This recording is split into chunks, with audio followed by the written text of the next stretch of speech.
Hello guys, welcome back to my channel. मैं हूं नकुल और आज हमारा इलेक्ट्रोस्टैटिक्स का पार्ट नंबर 10 होने वाला है, इग्नाइट जेई बैच का।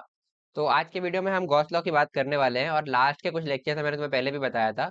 जैसे हमने इलेक्ट्रिक फील्ड लाइंस की बात करी थी, फिर हमने इलेक्ट्रिक फ्लक्स की बात करी थी, तो वो सारा नॉलेज का तुम्हें यहाँ पे रिक्वायरमेंट है क्योंकि फ्लक्स से ही गॉस लॉ डायरेक्ट रिलेटेड है। तो गॉस लॉ में बेसिकली हम फ्लक्स कैलकुलेशन ही करते हैं। तो समझेंगे इसको आज। तो अगर तुमने वो लेक्चर्स नहीं देखे हैं तो पहले उनको देख लेना, वरना तुम्हें आज का लेक्चर समझ में नहीं आएगा। तो आगे बढ़ते हैं यार। तो अगर तुम इस चैनल पे नए हो तो मैं तुम्हें बता दूं इग्नाइट जेई बैच के बारे में। अगर तुम पुराने हो तो तुम ये इंट्रोडक्शन वाला पार्ट स्किप करके और सीधे से लेक्चर स्टार्ट कर सकते हो। तो यार देखो, इस पर्टिकुलर बैच में हम मंडे, वेंसडे, फ्राइडे और अब तो सैटरडे भी, सॉरी संडे भी रेगुलर लेक्चर्स कर रहे हैं। ठीक है, दोपहर में 4 बजे। इधर भी थोड़े से रेगुलर हो गए थे, बट अब इस वीक से तुम्हें एकदम रेगुलर वीडियो मिलेंगे। मैं तुम्हें अपडेटेड प्लान शेयर कर दूंगा टेलीग्राम ग्रुप के ऊपर। इसके अलावा तुम्हें इसमें हैंड रिटन नोट्स मिलते हैं जो कि तुम्हें टेलीग्राम ग्रुप के ऊपर शेयर किए जाते हैं। तो अगर तुमने इस बैच का टेलीग्राम ग्रुप अभी तक ज्वाइन नहीं किया है तो जल्दी से जाकर उसको ज्वाइन कर लो। उस ग्रुप का लिंक मैं तुम्हें इस वीडियो के डिस्क्रिप्शन में डाल दूंगा।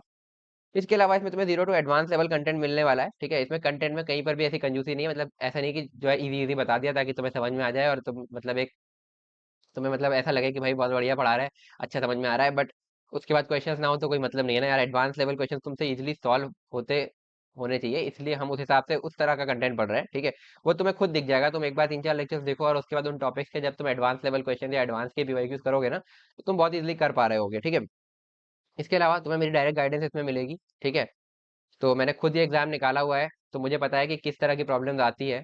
और रिसेंट में निकाला हुआ है, तो मैं तुम लोगों से काफी रिलेट कर सकता हूँ कि किस पर्टिकुलर कॉन्सेप्ट में तुम्हें समझने में दिक्कत आएगी या इस पॉइंट पे तुम्हें प्रिपरेशन में क्या प्रॉब्लम्स आ सकती है। तो उस पर मैं तुम्हें कंटिन्यूसली गाइड करता रहूंगा और तुम अपने सारे डाउट भी मुझसे पूछ सकते हो टेलीग्राम ग्रुप पर या फिर इंस्टाग्राम पे मेरे को डीएम कर सकते हो। ठीक है, इसके अलावा इसमें हम यार और रेलेवेंट प्रॉब्लम्स कर रहे हैं from books like Irodov, pathfinder etcetera. तो इरोडोव की हमने अभी कुछ प्रॉब्लम्स एक सेशन लिया था। ठीक है, आगे तुम्हें ऐसे सेशन और देखने को मिलेंगे इस पर्टिकुलर बैच के अंदर। ठीक है, और तुमने देखा होगा कितने इजीली तुम इरोडोव के क्वेश्चंस कर पा रहे होगे और उसमें कुछ तो हमारे क्लास इलस्ट्रेशंस थे जो हमने पहले किए थे। ठीक है, इसके अलावा पर्सनलाइज अटेंशन मिलेगी मेरी उन रेगुलर स्टूडेंट्स को जो रेगुलरली डाउट्स पूछेंगे या मेरे से कनेक्टेड रहेंगे ओवर टेलीग्राम या इंस्टाग्राम। तो तुम्हें मैं तुम्हारी प्रिपरेशन में एंड तक पूरा अच्छे से गाइड करूंगा। तुम्हारी कोई भी प्रॉब्लम होगी तो तुम मेरे से बिना कोई हिचकिचाहट के पूछ सकते हो। चलो आगे बढ़ते हैं। अब इस सीरीज को फॉलो कैसे करना है ये मैंने काफी डिटेल में इंट्रो वीडियो में बताया हुआ है। तो अगर तुम इस बैच को फॉलो करने वाले हो तो तुम एक बार इंट्रो वीडियो जरूर देख लेना यार।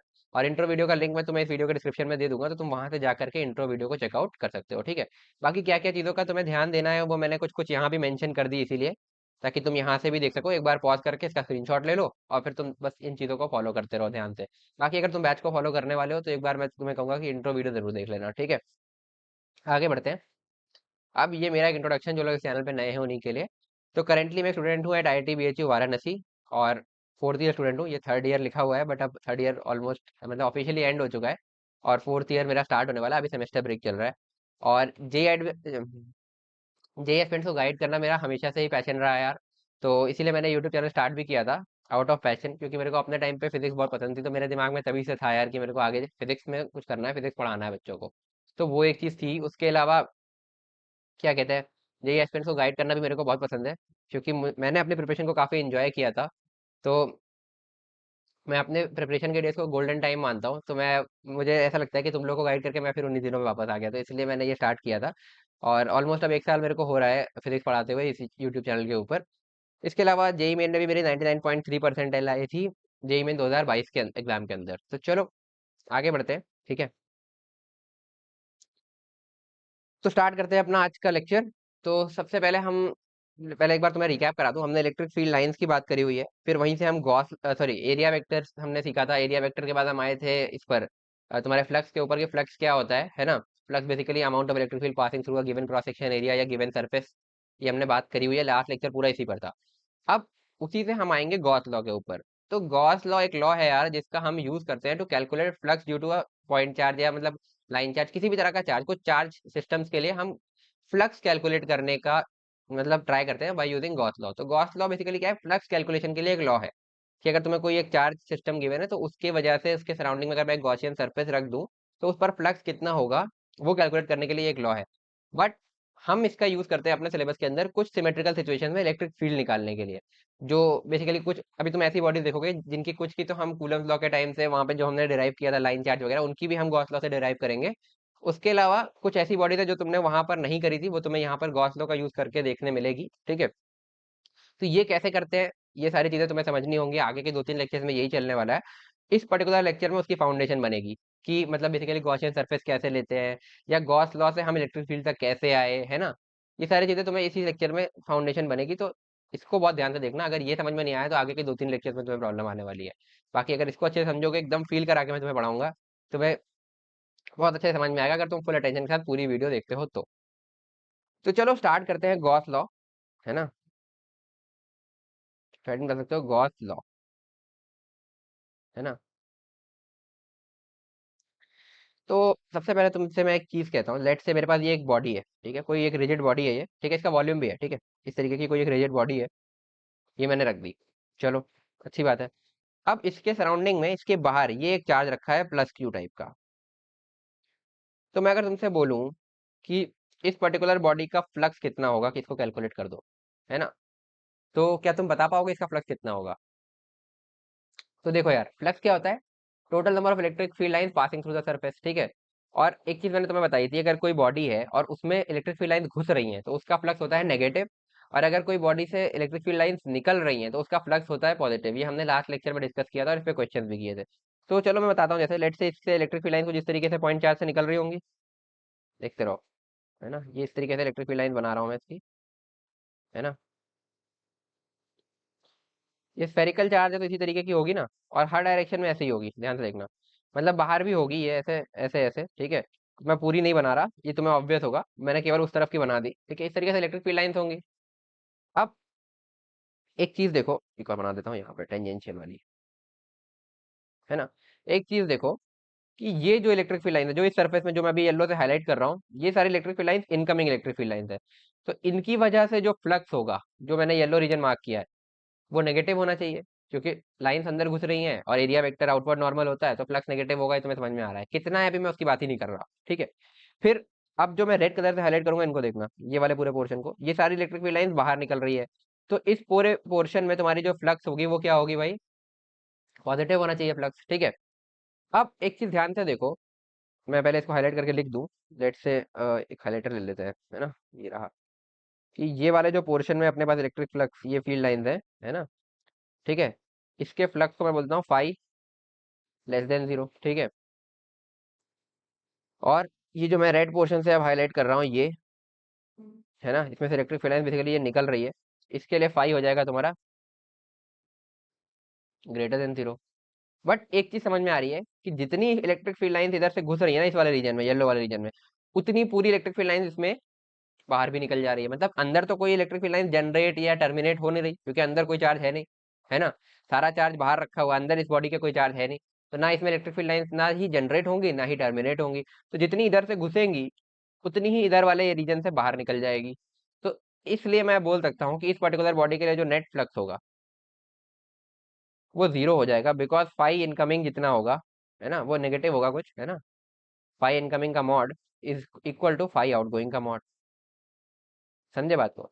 मतलब जितना फ्लक्स मैग्नीट्यूड वाइज एंटर हो रहा है, उतना ही फ्लक्स निकल जा रहा है। बेसिकली नेगेटिव एंटर हो रहा है, पॉजिटिव निकल जा रहा है, उनको ऐड करोगे तो जीरो मिल जाएगा, ठीक है।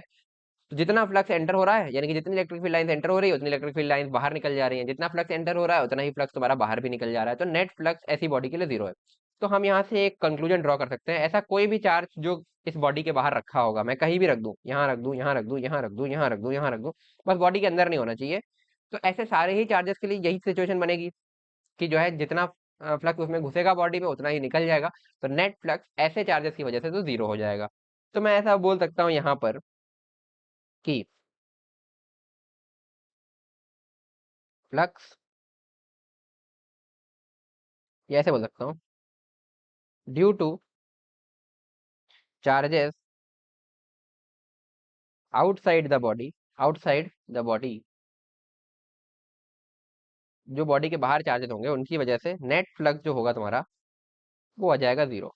वो तुम्हें दिख ही गया कैसे, ठीक है। तो आई थिंक इस पॉइंट पे कोई डाउट नहीं होना चाहिए कि अगर कोई चार्ज किसी बॉडी के बाहर रखा है तो उस बॉडी के थ्रू जो हम फ्लक्स कैलकुलेट करेंगे वो जीरो आ जाएगा। चलो, अच्छी बात है।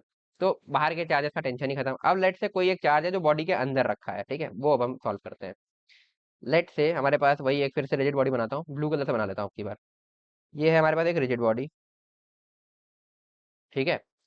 इसके अंदर मैंने एक चार्ज रखा, ये प्लस क्यू टाइप का। अब मैं इसकी इलेक्ट्रिक फील्ड लाइन ड्रॉ करता हूँ पहले तो, देखना ध्यान से।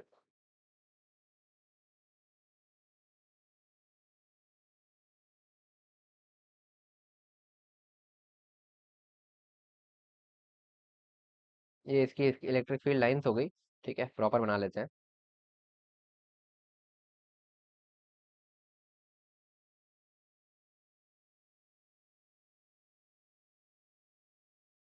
ये रहा।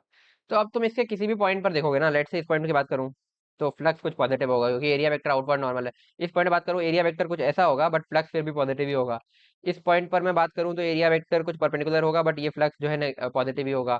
ठीक है, इस पॉइंट पर भी फ्लक्स पॉजिटिव भी होगा, मतलब जितनी भी आउट गोइंग लाइन है उनकी वजह से फ्लक्स पॉजिटिव होता है। तो इसमें सारी की सारी इलेक्ट्रिक फील्ड लाइन तुम्हें दिख रही है, इस पूरी ही बॉडी के लिए आउट गोइंग है, तो इसकी वजह से कुछ पॉजिटिव फ्लक्स आएगा। अब उस फ्लक्स को क्या तुम कैलकुलेट कर सकते हो? ध्यान से देखना। क्या तुम इस बॉडी के लिए फ्लक्स कैलकुलेट कर सकते हो? अगर तुम ध्यान से देखो, इसके अगर मैं अलग अलग पॉइंट पर एरिया वेक्टर बनाऊं, लेट्स से इस पॉइंट पर मैं एरिया वेक्टर बनाऊं, तो कुछ ऐसा आएगा, है ना, ऐसा। तो इनके इलेक्ट्रिक फील्ड और फ्लक्स के बीच में कुछ एंगल आ गया। यहाँ पर बनाऊं तो ये तुम्हें दिख रहा है कि लगभग लगभग सेम ही आ जाएगा, ऐसा। ठीक है, और किसी और पॉइंट पे बनाता हूँ, लेट्स से मैंने यहाँ बना दिया। कहाँ बनाया? यहाँ बना देते हैं, तो एरिया वेक्टर कुछ ऐसा आ गया, है ना। तो हर एक पॉइंट पर एरिया वेक्टर और इलेक्ट्रिक फील्ड के बीच में एंगल डिफरेंट आ रहा है। ठीक है, ये एरिया वेक्टर है, ठीक है, अलग अलग। तो हर एक पॉइंट पर एरिया वेक्टर इलेक्ट्रिक फील्ड के बीच में एंगल डिफरेंट आ रहा है। तो क्या हम इसमें फ्लक्स कैलकुलेशन कर सकते हैं? नहीं कर सकते, क्योंकि फ्लक्स तुम्हारा क्या होता है, हमने कल बात करी थी कि जो अगर हमें इस तरीके से रिजिड बॉडी के लिए फ्लक्स निकालना है तो हम बोल सकते हैं, पहले हम लिखेंगे इस तरीके का डिफरेंशियल फ्लक्स, मतलब जैसे इस एलिमेंट के लिए, इस एलिमेंट के लिए, इस एलिमेंट के लिए। अगर इनके लिए हम डिफरेंशियल फ्लक्स लिखेंगे तो उसको मैं बोल सकता हूँ ई बार डॉट डी ए बार। फिर मैं टोटल फ्लक्स अगर लिखना चाहूंगा तो मैं लिखूंगा integration of E bar dot D A bar, है ना। पर अगर मैं इसको थोड़ा सा और खोल लूँ तो मैं इसको बोल देता हूँ इंटीग्रेशन ऑफ ई बार का मॉड डी ए बार का मॉड कॉस ऑफ थीटा, है ना। बट अब ध्यान से देखो, ये थीटा क्या है? ई और ए के बीच का एंगल है, और ये क्या है? इलेक्ट्रिक फील्ड का मैग्नीट्यूड है ना। तो अगर तुम इस बॉडी में देखो, तो पहली बात, इस पॉइंट पर, इस पॉइंट पर, इस पॉइंट पर, इस पॉइंट पर, हर पॉइंट पर इलेक्ट्रिक फील्ड का मैग्नीट्यूड भी डिफरेंट होगा। क्यों? क्योंकि एक पॉइंट चार्ज की वजह से इलेक्ट्रिक फील्ड क्या होता है? के क्यू बाय आर स्क्वायर। के क्यू बाय आर स्क्वायर होता है। तो क्यू तो सेम है, के भी सेम है, आर पर डिपेंड कर रहा है इलेक्ट्रिक फील्ड। तो ये डिस्टेंस जो है और जो ये डिस्टेंस है, क्या ये सेम है? नहीं है ना, दिख ही रहा है, फिगर में दिख रहा है, ये कम है, ये ज्यादा है, ये कुछ और होगा। तो हर पॉइंट पर इस बॉडी के जो जितने भी पॉइंट हमने लिए, इन पर इलेक्ट्रिक फील्ड तो डिफरेंट है ही, मतलब इलेक्ट्रिक फील्ड भी डिफरेंट है बेसिकली, क्योंकि आर डिस्टेंस अलग अलग है। तो हर पॉइंट पर इलेक्ट्रिक फील्ड का मैग्नीट्यूड डिफरेंट है। और angle between electric field and area vector, देखो यहाँ पर कुछ है, यहाँ पर तो ये कोलिनियर ही होगा, यहाँ पर कुछ और है। तो हर जगह एंगल भी डिफरेंट है। तो इस पर्टिकुलर इंटीग्रेशन के अंदर, अब अंदर मैं बात करूं, तो हमारा इलेक्ट्रिक फील्ड का मैग्नीट्यूड क्या है? वेरिएबल है ना। ध्यान से देखना, ये क्या है? वेरिएबल है ना। कॉस थीटा क्या है? ये भी वेरिएबल है क्योंकि एंगल हर बार चेंज हो रहा है ना। और डीए तो है ही, इसी को हम इंटीग्रेट करते हैं, ठीक है। तो अब इसमें दो तीन वेरिएबल्स दिख गए, तो क्या हम इसको इंटीग्रेबल कह सकते हैं? नहीं, हम इंटीग्रेट कर नहीं सकते। दो तीन वेरिएबल वाला इंटीग्रेशन कैसे करोगे भाई? ये सिलेबस में नहीं है तुम्हारे, तो ये नॉन इंटीग्रेबल हो गया। दो तीन वेरिएबल आ गए, इसको इंटीग्रेट नहीं कर सकते अपन। बढ़िया बात है, चलो। नॉन इंटीग्रेबल तो क्या करें भाई? किसी का हम एक जुगाड़ लगाते हैं जहां से हम गॉस लॉ को डिराइव करते हैं, ठीक है। जुगाड़ क्या लगाते हैं? मैं एक काम करता हूँ ना। प्रॉब्लम क्या आ रही है कि इलेक्ट्रिक फील्ड और एरिया वेक्टर के बीच का एंगल डिफरेंट है, और इलेक्ट्रिक फील्ड का मैग्नीट्यूड हर एक पॉइंट पे डिफरेंट है।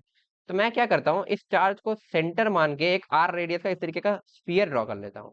देखना, इस प्लस क्यू को सेंटर मार के मैं मान के मैंने ये आर रेडियस का स्फीयर ड्रॉ कर लिया, इसका रेडियस है कैपिटल आर। ठीक है, और ये इस तरीके का मैंने एक स्फीयर, स्फेरिकल गॉसियन सरफेस, ठीक है, स्फेरिकल गॉसियन सरफेस। तो मैंने क्या किया कि इस क्यू को सेंटर मान के, ये सेंटर है, ध्यान रखना, ये जो चार्ज है अपना, ये सेंटर पर रखा है ना। सेंटर मान के मैंने एक आर रेडियस का स्फीयर ड्रॉ कर लिया। चलो भाई, तो ये भी एक तरह की रिजिड बॉडी है, मतलब जैसे ये ब्लू वाली रिजिड बॉडी थी, ये भी एक तरह की रिजिड बॉडी है, ठीक है। अब एक चीज तुम नोटिस करोगे कि जितनी इलेक्ट्रिक फील्ड लाइन इस स्फीयर से क्रॉस कर रही है, उतनी ही इलेक्ट्रिक फील्ड लाइन इस बड़े वाले, सॉरी, जो जितनी इलेक्ट्रिक फील्ड लाइन इस छोटी ब्लू वाली अपनी रिजिड बॉडी से पास कर रही है, उतनी पूरी इलेक्ट्रिक फील्ड लाइंस इससे भी पास करेंगी। ठीक है, ऐसा तो नहीं है कि इस रीजन में, बीच में, जो इनके बीच का रीजन है, इसमें कोई इलेक्ट्रिक फील्ड लाइन जनरेट या टर्मिनेट हो गई, ऐसा कुछ नहीं है। तो जितनी इससे पास कर रही है, इस स्फीयर के सरफेस से पास कर रही है, उतनी ही तुम्हारे इस व्हाइट वाले स्फीयर के सरफेस से भी पास करेंगी। जितनी ब्लू वाली बॉडी से पास करे उतनी व्हाइट वाले स्फीयर के सरफेस से भी पास करेंगी। ठीक है। तो फ्लक्स क्या होता है भाई, amount of electric field lines passing through a surface. तो जितनी इसके सरफेस से पास कर रही है उतनी ही इसके सरफेस से भी पास कर रही है, तो दोनों का फ्लक्स सेम होना चाहिए। तो मैं यहाँ से बोल सकता हूँ कि फाई ऑफ रिजिड बॉडी जो हमने निकाली है is equal to phi of sphere. ठीक है भाई। अब स्फीयर के लिए क्या हम फाई कैलकुलेट कर सकते हैं, ध्यान से देखो। अब मैं स्फीयर पे एरिया वेक्टर बना रहा हूँ, इस पॉइंट पर अगर मैं एरिया वेक्टर बनाऊंगा तो ऐसा बनेगा। इस पॉइंट पर भी मैं अगर एरिया वेक्टर बनाऊंगा तो ऐसा बनेगा। इस पॉइंट पर भी मैं एरिया वेक्टर बनाऊंगा तो ऐसा बनेगा। तो हर बार तुम्हें एक चीज दिख रही है कि जो हमारा इंटीग्रेशन था ना, integration of E bar dot D A bar, या फिर इसको मैं बोल सकता हूँ इंटीग्रेशन ऑफ ई बार का मॉड डी ए बार का मॉड कॉस ऑफ थीटा, ये जो था हमारे पास, है ना, मॉड वाइज। तो इसमें एक चीज दिखी कि जो हर बार जो एरिया वेक्टर है इलेक्ट्रिक फील्ड है वो एक दूसरे के कोलिनियर है, मतलब वो भी नॉर्मल नॉर्मल डायरेक्शन में है, और इलेक्ट्रिक फील्ड भी स्फीयर में नॉर्मल डायरेक्शन में ही दिख रही है। तो ये तो अपना कांस्टेंट हो गया ना। कैसे कांस्टेंट हो गया, क्योंकि थीटा 0 डिग्री है ना। यहाँ पे क्या हुआ, थीटा इक्वल टू 0 डिग्री है ना। और इसीलिए कॉस थीटा तुम्हारा कॉस 0 हो जाता है 1, तो ये हो जाएगा, तो ये तो कांस्टेंट हो गया। अब बात करते हैं इलेक्ट्रिक फील्ड की, है ना, ये भी पहले वेरिएबल हो रही थी। पर एक चीज ध्यान से देखो, अगर ये सेंटर पर रखा है, ये डिस्टेंस आर है, तो यहाँ पर जो इलेक्ट्रिक फील्ड होगा वो होगा के क्यू बाय आर स्क्वायर। यहाँ पर जो इलेक्ट्रिक फील्ड होगा वो भी होगा के क्यू बाय आर स्क्वायर, क्योंकि ये फिर आर डिस्टेंस पर है। ऐसे हर एक पॉइंट पर इलेक्ट्रिक फील्ड भी अब कांस्टेंट हो गया स्फीयर लेने की वजह से। तो स्फीयर लेने की वजह से इलेक्ट्रिक फील्ड भी कांस्टेंट हो गया, तो ये भी कांस्टेंट हो जाएगा, है ना। ये कितना हो जाएगा भाई, के क्यू बाय आर स्क्वायर हो जाएगा, है ना। ये अपन ने क्या लिखा है, फाई लिखा है ना। अच्छी बात है भाई। चलो आगे बढ़ते हैं। तो अब इसको अगर आप कैलकुलेट करेंगे तो फाई निकल करके आ रहा है, इसमें से जो जो कांस्टेंट है बाहर निकाल लो। ई बार का मॉड बाहर निकल आएगा, अब मैं सीधे ई लिख रहा हूँ, बस बाहर नहीं लगा रहा, इसे समझ जाओ मैग्नीट्यूड है, ठीक है। कॉस थीटा बाहर आ गया, कॉस 0 डिग्री एक्चुअली, है ना, तो ये 1 हो जाएगा। तो ये बाहर आ गया, अंदर बचा केवल integration of D A bar का मॉड, है ना, यानी कि एरिया वेक्टर ऐसे छोटे छोटे। अब ये एरिया वेक्टर को मैं इंटीग्रेट नहीं कर रहा, ये ध्यान रखना। अगर मॉड ना होता, केवल एरिया वेक्टर होता, तो मतलब होता इसको इसको इस तरीके से अलग अलग डायरेक्शन में सारे एरिया वेक्टर, उनको इंटीग्रेट नहीं कर सकते। बट ये डॉट प्रोडक्ट लगाने के बाद हमने अपने आप इसको मैग्नीट्यूड में कन्वर्ट कर लिया ना, दोनों वेक्टर्स के मैग्नीट्यूड इनटू कॉस थीटा, यही तो होता है डॉट प्रोडक्ट। तो अब हमें डीए के मैग्नीट्यूड्स को इंटीग्रेट करना है छोटे छोटे। तो इस तरीके का जो डीए है बस केवल मैग्नीट्यूड, डायरेक्शन से मतलब ही नहीं है। तो सबके मैग्नीट्यूड इस तरीके से सारे डीए, अगर मैं ऐसे ऐसे इंटीग्रेट इंटीग्रेट इंटीग्रेट सारे छोटे छोटे पैचेस को इंटीग्रेट करता जाऊंगा तो मुझे पूरा एरिया मिल जाना चाहिए स्फीयर का। ठीक है, तो स्फीयर का पूरा एरिया मिल जाना चाहिए। तो ये कितना हो जाएगा भाई, ई इंटू स्फीयर का एरिया क्या होता है, 4 पाई आर स्क्वायर होता है ना। ये आ जाएगा तुम्हारा फाई। अब ठीक है, ये अच्छी बात है ना। तो ये अब हम गॉस लॉ प्रूव कर रहे हैं, तो हम यहाँ पर क्या करेंगे, हमें तो पता ही है इलेक्ट्रिक फील्ड की मैग्नीट्यूड क्या होती है, के क्यू बाई आर स्क्वायर, उसको भी रख दो यहाँ पर। तो के क्यू बाई आर स्क्वायर रखता हूँ, यानी कि q upon 4 pi epsilon naught are square. तो मैं यहाँ पे रखूंगा q upon 4 pi epsilon naught are square, sorry capital r square, और इधर 4 पाई आर स्क्वायर है ही है। तो 4 pi are square 4 pi are square से कट जाएगा, तो यहाँ से निकल करके आएगा phi is equal to Q by epsilon naught. यही है तुम्हारा गॉस लॉ।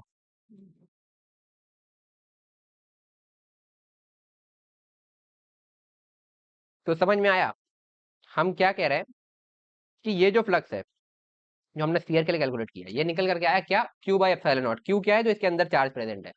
अगर चार्ज कोई बाहर है तो उसकी वजह से तो फ्लक्स होगा ही नहीं, हमने ऊपर बात कर लिया। बट कोई चार्ज अगर अंदर प्रेजेंट है इस बॉडी के, तो उसकी वजह से फ्लक्स कितना होगा, क्यू बाय एप्सिलॉन नॉट। ठीक है भाई, अच्छी बात है, क्यू बाय एप्सिलॉन नॉट। तो ये बताओ, जो इसका फ्लक्स था वही इसका फ्लक्स था। तो मैं ये चीज बोल सकता हूँ ना कि किसी भी रिजिड बॉडी के अंदर, इसको मैं जनरलाइज कर सकता हूँ कि अगर ऐसे कोई भी एक रिजिड बॉडी है किसी तरह के शेप की, जरूरी नहीं है वो स्फीयर हो, उसके अंदर अगर क्यू चार्ज रखा है तो उसके थ्रू जितना फ्लक्स पास होगा उसकी वैल्यू होगी क्यू बाय एप्सिलॉन नॉट। ध्यान से सोचो मैंने क्या बोला। मैंने बोला कि अगर हमारे पास कोई भी एक रिजिड बॉडी है इस तरीके की, जैसे ये है ब्लू वाली, इसके अंदर क्यू चार्ज प्रेजेंट है, Q amount of charge present है, तो इसके सरफेस के थ्रू जो फ्लक्स होगा वो होगा क्यू बाय एप्सिलॉन नॉट। ये क्यों होगा, क्योंकि हमने ये चीज जानते ही है कि स्फीयर, इसके अगर मैं इसके बाहर एक स्फीयर बना दूं तो उसके थ्रू क्या होगा, क्यू बाय एप्सिलॉन नॉट, है ना। और जितना इस स्फीयर के थ्रू होगा उतना ही इस बॉडी के थ्रू होगा। अगर मैं कोई और ऐसे रैंडम शेप की बॉडी ले लूं, लेट से ये कोई बॉडी हो गई, इसके थ्रू भी वही होगा। या फिर मैं ऐसी कोई बॉडी ले लूं, ये इससे बाहर ले लूं, कोई फर्क नहीं पड़ रहा। तो इसके थ्रू भी वही होगा, बस क्लोज बॉडी होनी चाहिए और उसके अंदर चार्ज कितना होना चाहिए, प्लस क्यू। अगर कहीं ऐसा हो जाता, डिफरेंस कब आता है ये समझो, ठीक है, ये थोड़ा सा एडवांस पॉइंट है। अगर ये प्लस क्यू तो है ही है, बट यहाँ पर एक और चार्ज है इस तरीके का, प्लस Q2 टाइप का। तो अब क्या होता है ना कि इस बड़े स्फीयर के लिए दो चार्जेस हो गए और इस छोटे वाले स्फीयर के लिए एक ही चार्ज रह गया, है ना। तो इसके अंदर चार्ज इनक्लोज कितना है, Q, इसके अंदर चार्ज इनक्लोज कितना है, बड़े वाले के अंदर Q2 प्लस Q, दो चार्ज है। तो इसके थ्रू फ्लक्स अब डिफरेंट हो जाएगा, क्योंकि इससे भी कुछ कुछ इलेक्ट्रिक फील्ड लाइन निकलेंगी ना इस छोटे Q2 से, जो इसके थ्रू तो सब सारी बाहर ही निकलेंगी, है ना, व्हाइट वाले के थ्रू, बट इसमें क्या होगा, इसमें कुछ घुसेंगी कुछ निकलेंगी, है ना। तो इस प्लस Q2 की वजह से इस बॉडी पर फ्लक्स होगा जीरो, बट इस स्फीयर में तो कुछ नेट फ्लक्स आएगा ही। और वो कितना आएगा, वो अभी हमने जनरलाइज स्टेटमेंट दे ही दिया कि अगर कोई हमारे पास रिजिड बॉडी है, उसके अंदर एक प्लस क्यू टाइप का चार्ज है, तो उसके थ्रू फ्लक्स कितना होगा, क्यू बाई एप्सिलॉन नॉट। ठीक है, तो अब मैं गॉस लॉ का तुम्हें जनरलाइज स्टेटमेंट लिखा देता हूँ, प्रूफ मैंने तुम्हें अच्छे से बता दिया, है ना। हम बोल सकते हैं कि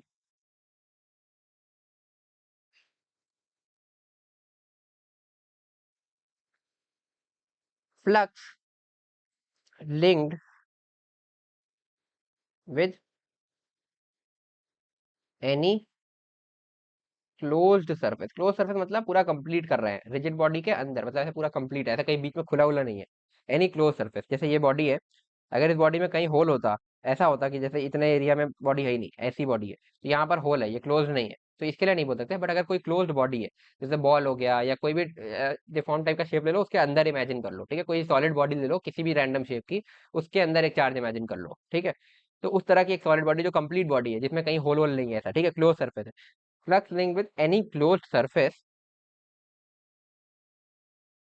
is phi is equal to integration of E bar dot D A bar, ये तो डेफिनेशन होती थी, इज इक्वल टू निकल करके आएगा क्यू इनसाइड, या क्यू इन बोल देता हूँ मैं सीधे, अपॉन एप्सिलॉन नॉट। तो जितना चार्ज उसके अंदर प्रेजेंट है अपॉन एप्सिलॉन नॉट, है ना। ये होता है तुम्हारा गॉस लॉ, है ना।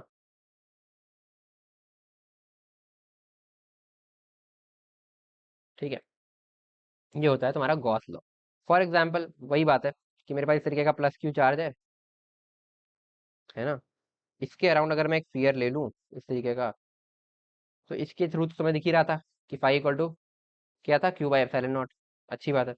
अब इसी के बजाय मैं इस तरीके की कोई बॉडी है, तो इस पर भी उतनी इलेक्ट्रिक फील्ड निकल रही है ना, मैं बना देता हूँ इलेक्ट्रिक फील्ड। ये फिगर तुम्हारे दिमाग में एकदम छप जाना चाहिए, तो तुम्हें कभी ये भूलेगा नहीं कि हर बॉडी के लिए ही हम बोल सकते हैं, ऐसा नहीं कि केवल स्फेरिकल बॉडी के लिए। क्यों, स्फेरिकल से प्रूव करना आसान हो गया क्योंकि हमने इंटीग्रेशन को इंटीग्रेबल बना दिया। बट ऐसा नहीं है कि जो हमने प्रूव किया वो केवल स्फीयर के लिए, क्योंकि वो तुम्हें दिख रहा है ना बाई फिगर, कि देखो ध्यान से, जितना फ्लक्स इस व्हाइट वाली बॉडी का है उतना ही उस ग्रीन वाली बॉडी का भी है, उतना ही तुम्हारी इस ऑरेंज वाली बॉडी का भी होगा, उतना ही तुम्हारी इस येलो वाली बॉडी का भी होगा। तो लेट से इसका फ्लक्स मैं बोल रहा हूँ फाई 3, इसका फाई 1, इसका फाई 2, है ना, और इसका फाई एस, यानी कि फाई स्फेरिकल। तो मैं एक चीज बोल सकता हूँ कि phi 1 equal to phi 2 equal to phi 3, ये फिगर से दिख रहा है, और ये किसके बराबर होगा, फाई एस, और ये फाई एस अपन ने प्रूव कर लिया है कि ये है क्यू बाई एप्सिलॉन नॉट। तो इस तरीके की हर क्लोज्ड बॉडी के लिए हम ये बोल सकते हैं, अगर अंदर क्यू चार्ज प्रेजेंट है, ठीक है, तो उसकी वजह से फ्लक्स कितना होगा, क्यू बाई एप्सिलॉन नॉट। ऐसा नहीं कि चार्ज सेंटर पर होना चाहिए या कहीं और, मतलब ऐसा होना चाहिए, ठीक है, कहीं पर भी हो उसकी वजह से नेट फ्लक्स होगा q by epsilon naught. Let say इस तरीके का अगर एग्जांपल लें, ठीक है, ये एक स्फीयर है, इसके सेंटर पर नहीं यहाँ पर रखा है प्लस क्यू चार्ज, तो इसकी वजह से भी जो फ्लक्स होगा ना वो क्यू बाई एप्सिलॉन नॉट ही होगा। ठीक है, वो कैसे है, ठीक है, उसका तुम प्रूफ कर सकते हो। एक काम करो, ऐसे एक स्फीयर मान लो अंदर, ठीक है, इस तरीके का, ठीक है, एक स्फीयर मान लो, क्यू को सेंटर रख के, है ना, और ये आर रेडियस का।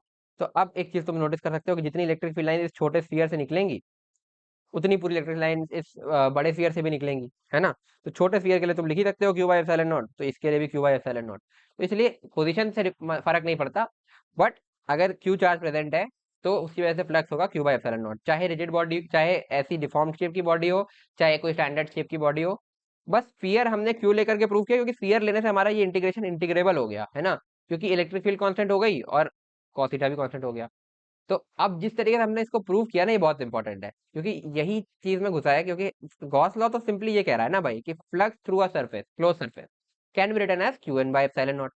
तो इससे हम इलेक्ट्रिक फील्ड कैसे कैलकुलेट करेंगे, वो मैं अभी तुम्हें आगे दिखाऊंगा कैसे करेंगे। उसमें तुम्हें ये प्रूफ से थोड़ा थोड़ा आइडिया लग गया होगा कि कैसे करेंगे। ठीक है, अभी मैं तुम्हें दिखाऊंगा आगे। चलो आगे बढ़ते हैं। चलो, तो ये हो गया तुम्हारा। अब लेट से तुम्हारे पास इस तरीके का कुछ सिस्टम है ना, लेट से, है ना, इस तरीके की कोई एक रिजिड बॉडी है। इसके अंदर तीन चार्जेस हैं।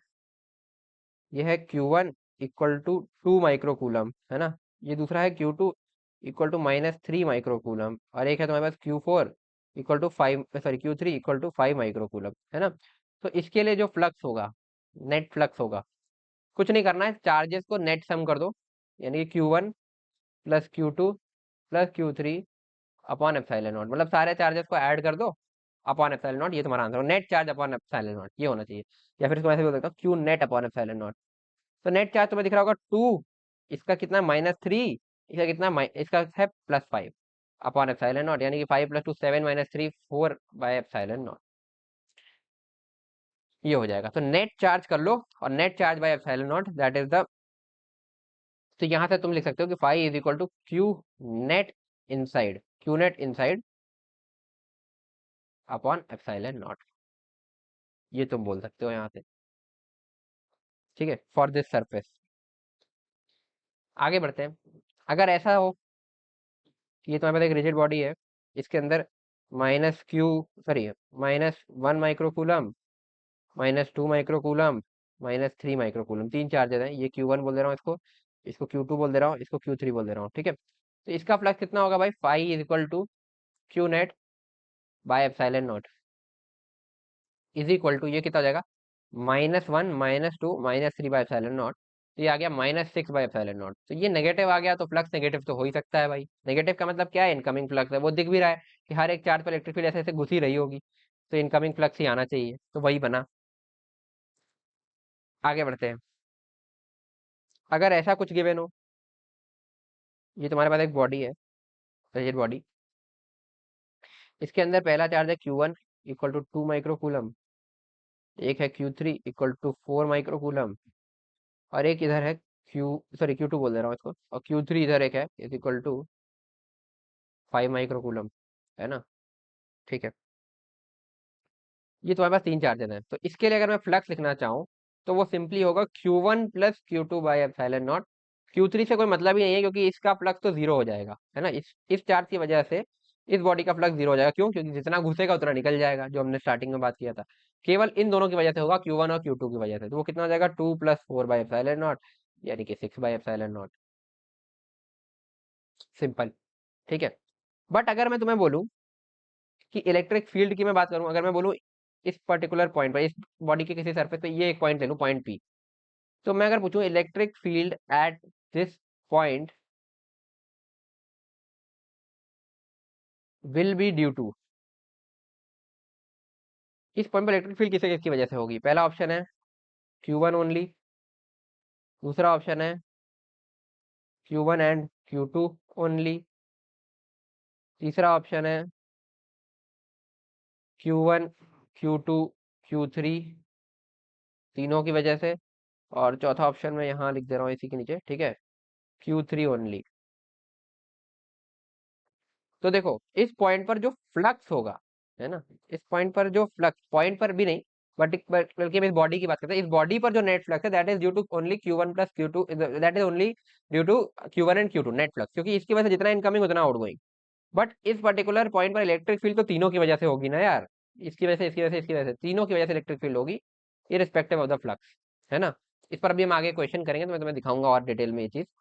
बट इतना तो समझ में आ ही रहा होगा कि फ्लक्स केवल इनकी वजह से है, वो अलग कॉन्सेप्ट है, और इलेक्ट्रिक फील्ड एकदम अलग कॉन्सेप्ट है। अगर ये बॉडी ना होती, केवल ये तीनों स्पेस में रखे होते, तो भी तीनों की वजह से इलेक्ट्रिक फील्ड होती ना, इसकी वजह से इधर, इसकी वजह से इधर, और इसकी वजह से इधर, और इनका वेक्टर सम करते हैं हम, तो हमें नेट इलेक्ट्रिक फील्ड मिलती है एट दिस पॉइंट पी। तो ये कॉन्सेप्ट में कंफ्यूज मत हो जाना, इलेक्ट्रिक फील्ड तो तीनों की वजह से ही होगी। ठीक है, चलो आगे बढ़ते हैं। तो यार आगे बढ़ते हैं, और अब बात करते हैं कि इस गॉस लॉ का यूज करके हम इलेक्ट्रिक फील्ड कैसे कैलकुलेट करेंगे।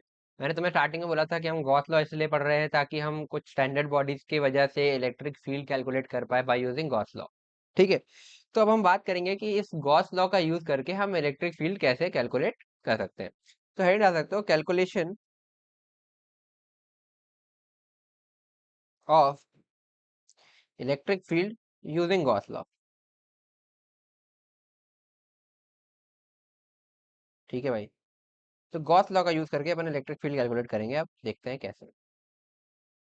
चलो, सबसे पहले एक चीज समझो, गॉस लॉ क्या कहता है कि phi due to any surface या flux link with any surface is equal to integration of E bar dot D A bar या डी एस बार, कुछ भी बोलना चाहो, सरफेस एरिया डी ए बोल देता हूँ मैं, is equal to q inside upon epsilon naught. यही होता है गॉस लॉ, अभी हमने ऊपर डिराइव किया।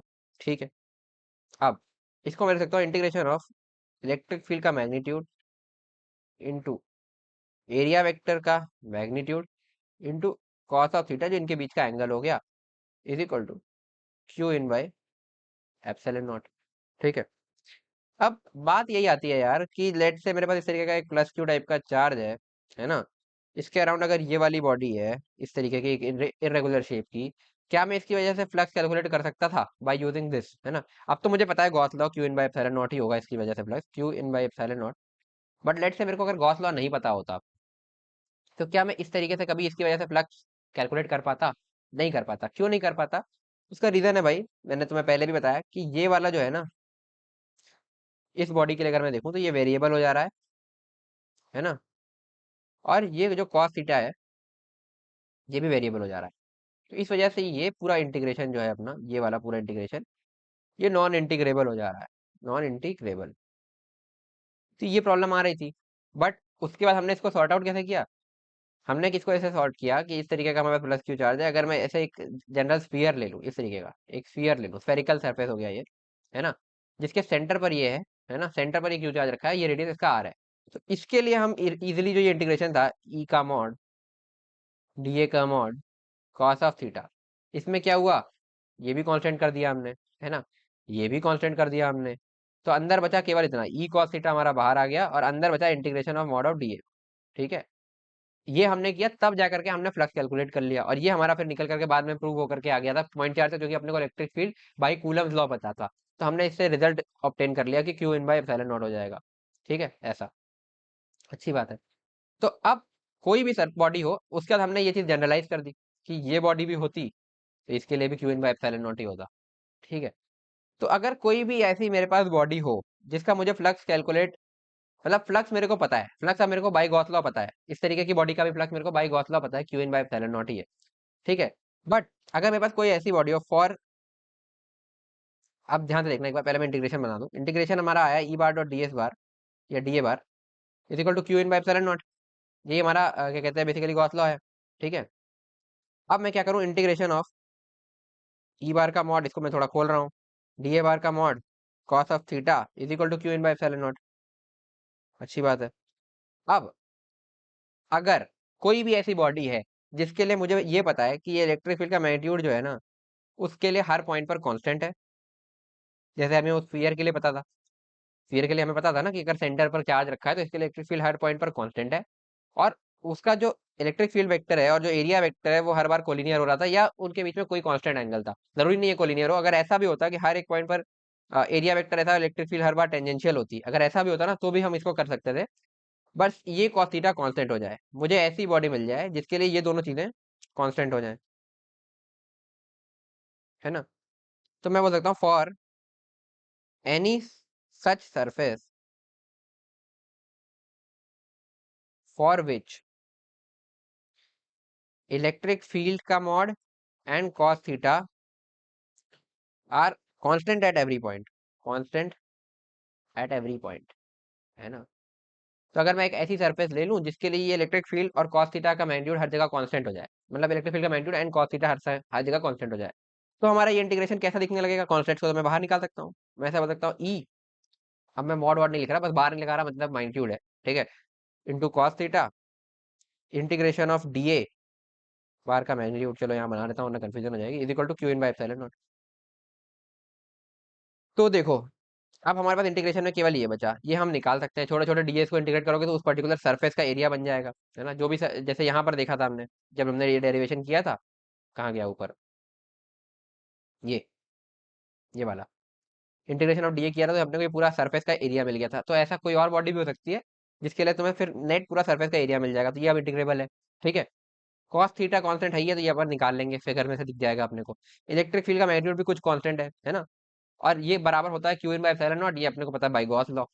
तो हम इलेक्ट्रिक फील्ड यहाँ से सीधे सीधे बोल सकते हैं Q in upon epsilon not integration of mod of D A cos of theta. तो यहाँ से इस तरीके से हम इलेक्ट्रिक फील्ड निकाल सकते हैं। बट क्या ये हर बॉडी के लिए निकाल सकते हैं? नहीं, क्योंकि इसमें हमने एक कंडीशन लगा दी कि गॉस लॉ के, अगर हम गॉस लॉ का यूज करके अगर हम इलेक्ट्रिक फील्ड निकाल रहे हैं, तो हमें एक ऐसा सच सरफेस चाहिए जिसके लिए इलेक्ट्रिक फील्ड और कॉस थीटा, मतलब इलेक्ट्रिक फील्ड का magnitude and cos theta constant होने चाहिए हर पॉइंट के ऊपर।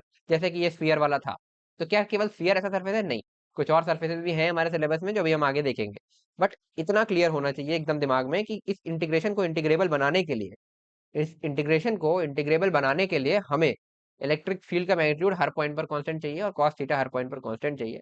अगर ऐसा हो जाएगा तो अंदर केवल ये डीए बचेगा, और इसको हम इजीली इंटीग्रेट कर लेंगे और हम इलेक्ट्रिक फील्ड का मैग्नीट्यूड निकाल लेंगे। बट अभी भी तुमने एक चीज नोटिस की होगी कि हमने इलेक्ट्रिक फील्ड का मैग्नीट्यूड ही निकाला है यहाँ से, है ना। मतलब ये कंप्लीट एकदम लॉ नहीं है, तो मैं मतलब इसका यूज करके, क्योंकि है तो ये फ्लक्स के लिए ना गॉस लॉ, इससे हम जुगाड़ लगा के इलेक्ट्रिक फील्ड निकाल रहे हैं। तो इसके लिए हमें कुछ प्रायर इन्फॉर्मेशन चाहिए होती है, प्रायर इन्फो। अगर हम किसी भी बॉडी के लिए इलेक्ट्रिक फील्ड कैलकुलेट कर रहे हैं तो हमें कुछ प्रायर इन्फो चाहिए होती है। पहली क्या? डायरेक्शन ऑफ इलेक्ट्रिक फील्ड, है ना। हम मैग्नीट्यूड इससे निकाल सकते हैं, बट डायरेक्शन हमें पता होनी चाहिए। डायरेक्शन ही नहीं पता होगी तो हम कुछ नहीं कर सकते, क्योंकि देखो ये जब हमने कह दिया कि ये डायरेक्शन, जब हमने कह, क्योंकि हमें बोला कॉस थीटा कांस्टेंट होना चाहिए। कॉस थीटा कांस्टेंट हम कब कह सकते हैं? जब हमें इलेक्ट्रिक फील्ड का डायरेक्शन एकदम श्योर शॉट पता हो कि भाई हाँ ऐसा है। जैसे इस स्फीयर के केस में अपने को पता था कि हर पॉइंट पर इलेक्ट्रिक फील्ड कुछ कुछ ऐसा होता है परपेंडिकुलर। बस हमें ये क्या कहते हैं, मतलब हमें ये पता था कि इलेक्ट्रिक फील्ड का मैग्नीट्यूड इस तरीके से परपेंडिकुलर होता है। ठीक है। अगर ये नहीं पता होता, हमें डायरेक्शन नहीं पता होती, हमें ऐसा लग सकता है, ऐसा हो सकता है, ऐसा अगर हमें लगता, तो हम इसका यूज नहीं कर पाते। तो हमें एक चीज क्लियर होनी चाहिए कि इलेक्ट्रिक फील्ड का डायरेक्शन अपने को क्लियर होना चाहिए। मैग्नीट्यूड हम यूज कर लेंगे गॉस लॉ निकालने के, मतलब गॉस लॉ हम यूज कर लेंगे मैग्नीट्यूड निकालने के लिए, बट डायरेक्शन हमें एकदम क्रिस्टल क्लियर होनी चाहिए कि किस डायरेक्शन में है। अभी मैं तुम्हें जब एग्जांपल दिखाऊंगा ना कि किन बॉडीज में हम ये कर रहे हैं, तो तुम्हें ज्यादा क्लियर होगा। तो पहली चीज अपने को एक आइडिया, एक चीज पता होनी चाहिए, थोड़ा सा इन्फॉर्मेशन होनी चाहिए कि डायरेक्शन ऑफ इलेक्ट्रिक फील्ड क्या है, ये पता होना चाहिए। और सेकंड अपने को ये पता होना चाहिए कि इलेक्ट्रिक फील्ड का मैग्नीट्यूड जो भी है कांस्टेंट है eight all points of body of surface, है ना, है ना। जो भी है वो कांस्टेंट है एट ऑल पॉइंट्स, तभी तुम गॉस लॉ यूज कर पाओगे, अदरवाइज नहीं। ठीक है। तो ये इन्फॉर्मेशन अपने पास दो ठो होनी चाहिए। अब इसको मैं तुम्हें एग्जांपल के साथ दिखाता हूँ तो तुम्हें समझ में आएगा। तो ऐसी सिमेट्रिकल सिचुएशंस में हम बोल सकते हैं, in such symmetrical in such symmetrical situations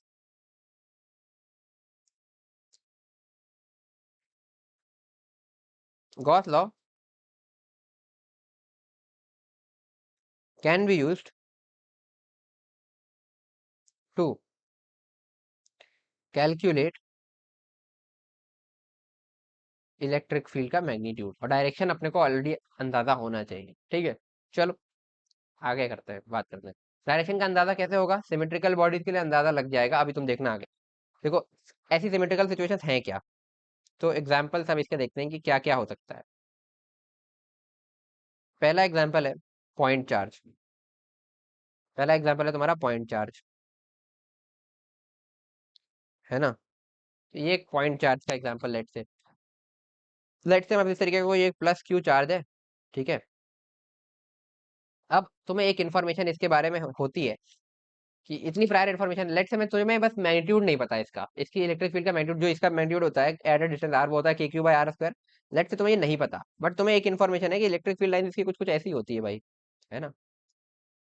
ये तुम्हें अंदाजा है, डायरेक्शन कुछ कुछ ऐसी होती है, क्योंकि सिमेट्रिकल है तो हर डायरेक्शन में इस तरीके से होगी। ये तुम्हें अंदाजा है, ठीक है, इस तरीके की होती है। ठीक है।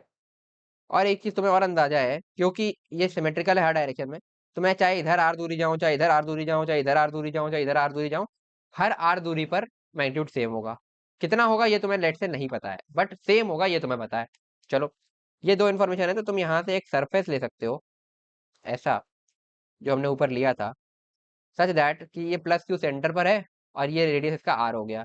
तो हम बोल सकते हैं इसको हम नाम देंगे गॉसियन सरफेस, है ना। और आगे मैं ये गॉसियन सरफेस को शॉर्ट फॉर्म में जीएस लिखूंगा, तो तुम अभी समझ लो, ठीक है। तो गॉसियन सरफेस हमने ऐसा ले लिया, स्फीयर ले लिया जिसका सेंटर पर ये चार्ज हमने एज्यूम कर लिया, ठीक है। तो हम एक चीज कह सकते हैं कि for this surface electric field का मैग्नीट्यूड इज कांस्टेंट, है ना। कितना है लेट से अपने को नहीं पता है, ठीक है, कांस्टेंट है। और दूसरी चीज cos theta equal to constant, ये भी दिख रहा है तुम्हें को, क्योंकि हर जगह देखो एरिया वेक्टर और इलेक्ट्रिक फील्ड हमेशा कोलिनियर हो जा रहा है ना, तो cos जीरो हो जाएगा, वो दिख ही रहा है तुम्हें। तो ये एक पहली सिचुएशन हो गई, ठीक है। ये तो अपन ने एक बार प्रूफ के दौरान देख भी ली थी। सेकंड सिचुएशन देखो, सेकंड सिचुएशन है तुम्हारी चार्ज स्फीयर। अच्छा, इस तरह की सिमेट्री को हम एक नाम देते हैं, ये भी लिख लेना यहाँ पे। इस तरह की सिमेट्री को जिसमें ये चीजें हैं, ये इस तरीके की, इसको हम बोलते हैं स्फेरिकल सिमेट्री,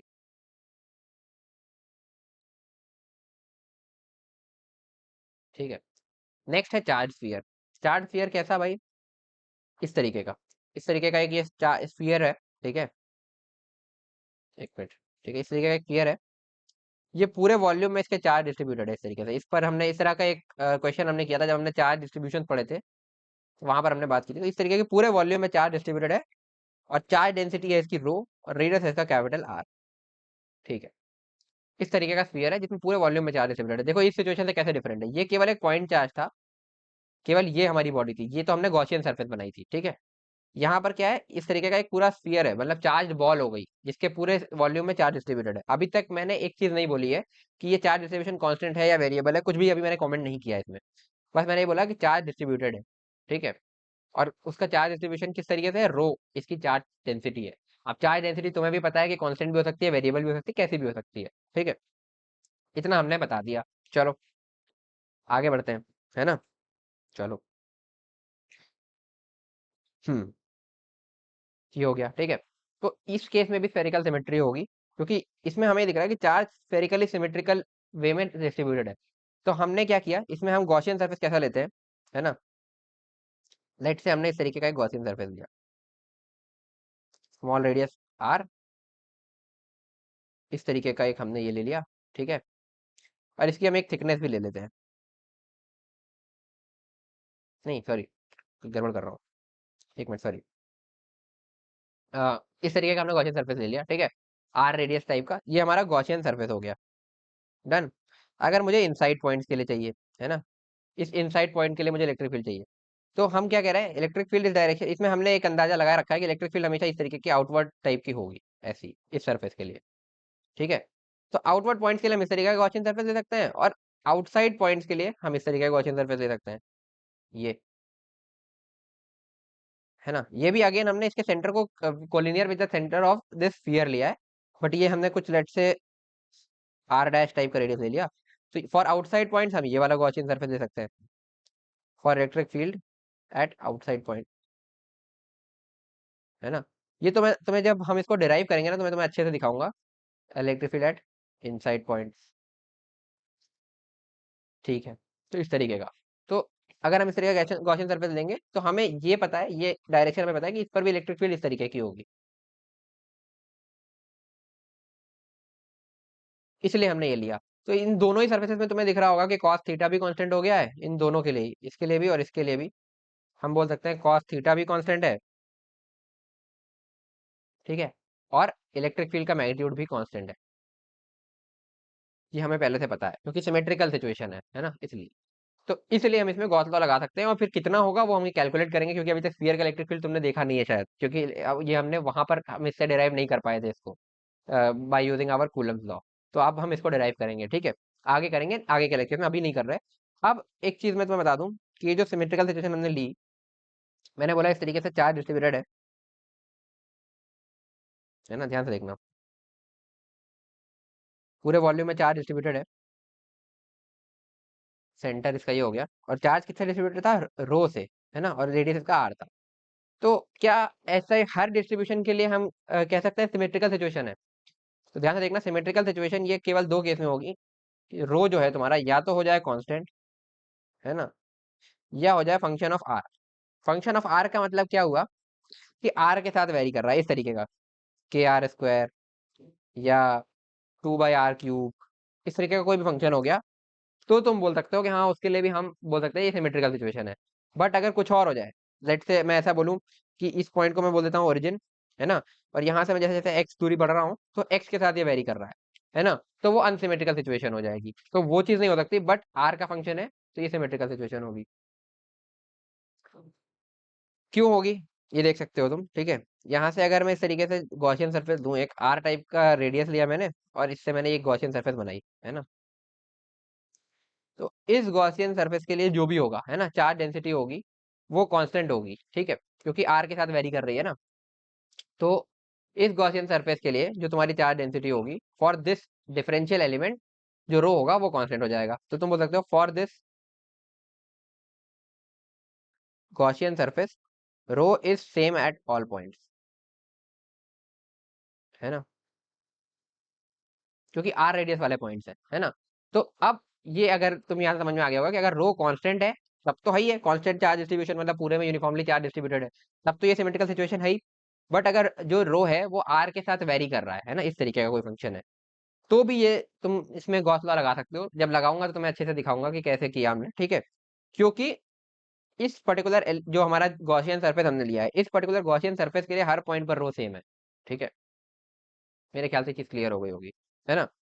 या इस तरीके की मैं अगर छोटे छोटे रिंग्स लेता जाऊं, ऐसे ऐसे ऐसे रिंग्स लेता जाऊं, तो इन रिंग्स के लिए हमेशा ऐसी मैं छोटी सी डिफरेंशियल रिंग लूं, ठीक है, ठीक है, इस छोटी सी इस तरीके की रिंग लूं, है ना, विद डी आर थिकनेस, तो इसके लिए जो रो होगा वो सेम होगा, ठीक है। तो इस तरीके से मैं इसके लिए डी क्यू लिख सकता हूँ, मतलब डी क्यू इस तरीके से, अगर मुझे इसके अंदर का क्यू इनक्लोज लिखना हो, है ना, तो मैं उसको लिख सकता हूँ। कैसे लिखूंगा वो तुम भी, क्यू इनक्लोज कैसे लिखूंगा मैं इसके लिए, कि मेरे इस तरीके से आर डिस्टेंस पर मैंने एक जाकर के एलिमेंट लिया जिसकी डी आर थिकनेस है, ठीक है, और इसका डी क्यू मैं लिख सकता हूँ कैसे, रो इंटू इट्स एरिया। ये हमने वहां पर किया था जब हमने वॉल्यूम चार्ज डेंसिटी पढ़ी थी, तो क्वेश्चन किया था टोटल चार्ज निकालने वाला।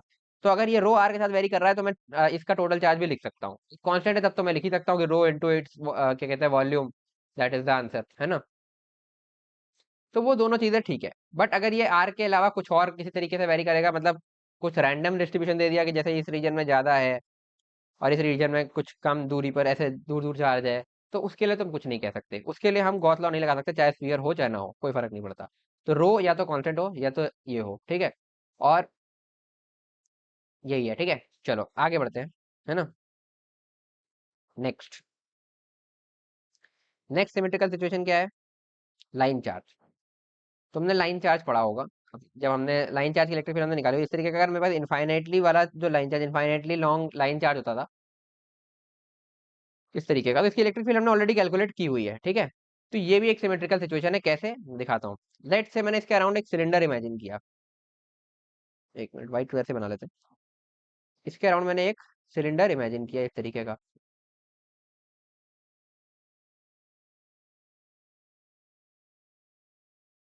मैं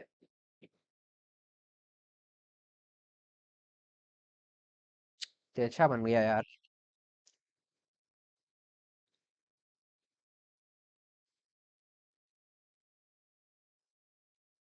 ठीक है, इस तरीके का सिलेंडर इमेजिन किया, लेट से इसकी हाइट है एच, है ना।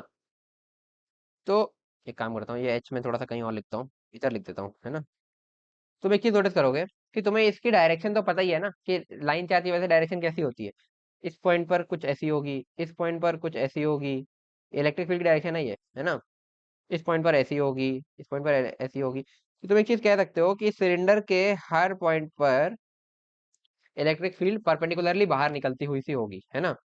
समझ गए बात को, अच्छी बात है। और एरिया वेक्टर कैसा होगा, एरिया वेक्टर भी ऐसा ही होगा, ये देखो, आउटवर्ड नॉर्मल, है ना।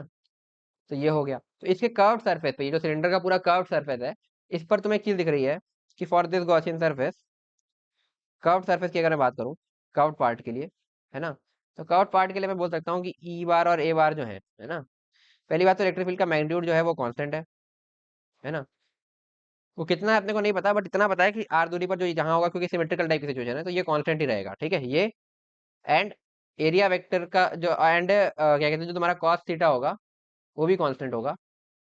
वो भी दिख ही रहा है कि एरिया वेक्टर और इलेक्ट्रिक फील्ड एक दूसरे के सेम डायरेक्शन मतलब कोलिनियर हो गए, है ना। बट अब मैं ये ऊपर सर्कुलर वाले की बात करूं, तो सर्कुलर वाला में अगर कोई भी पॉइंट पकड़ता हूँ, लेट से ये वाला एक पॉइंट है, तो इलेक्ट्रिक फील्ड कुछ ऐसा होगा, बट एरिया वेक्टर कैसा होगा, ऐसा। ठीक है। अब इलेक्ट्रिक फील्ड ऐसे हर पॉइंट के लिए डिफरेंट होगा, ठीक है, हर पॉइंट के लिए डिफरेंट होगा। But area vector her point के लिए ऐसा ही होगा, मतलब इलेक्ट्रिक फील्ड और एरिया वेक्टर के बीच में एंगल कितना होगा भाई, 90 डिग्री का, है ना। 90 डिग्री का होगा, तो इसके लिए मैं साफ साफ बोल सकता हूँ कि phi of this circular section तो जीरो ही हो जाएगा। वो दिख भी रहा है, इलेक्ट्रिक फील्ड लाइंस ऐसे ऐसे ऐसे ऐसे हर डायरेक्शन में निकलेंगी, है ना।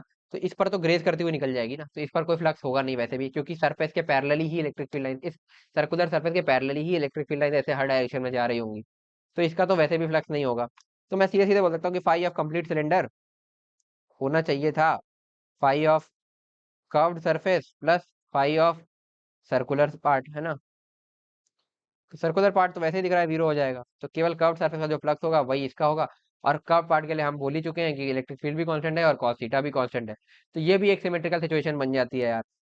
तो इसका भी हम इलेक्ट्रिक फील्ड जो हम ऑलरेडी कूलम्स लॉ से कैलकुलेट कर चुके हैं, तुम इससे भी करके देख सकते हो। अभी हम मैं आगे के लेक्चर्स में कराऊंगा ही, तो वहां तुम्हें दिख जाएगा कि हम बाय यूजिंग गॉस लॉ भी कर सकते हैं, बट हमें उसके लिए क्या पता होना चाहिए कि डायरेक्शन हमेशा ऐसी होगी। और क्या कहते हैं, इलेक्ट्रिक फील्ड का मैग्नीट्यूड फॉर द सिलेंडर, जो जितने भी पॉइंट्स हैं, क्योंकि सारे पॉइंट्स ये आर दूरी पर है यहाँ से सिलेंडर के रेडियस के बराबर, तो सारे पॉइंट्स पर इलेक्ट्रिक फील्ड का मैग्नीट्यूड भी कांस्टेंट होगा। चलो अब आगे बढ़ते हैं। अगला सिचुएशन, अगला सिचुएशन ऐसा हो सकता है कि तुम्हारे पास इस तरीके का एक सिलेंडर है, ध्यान से देखना।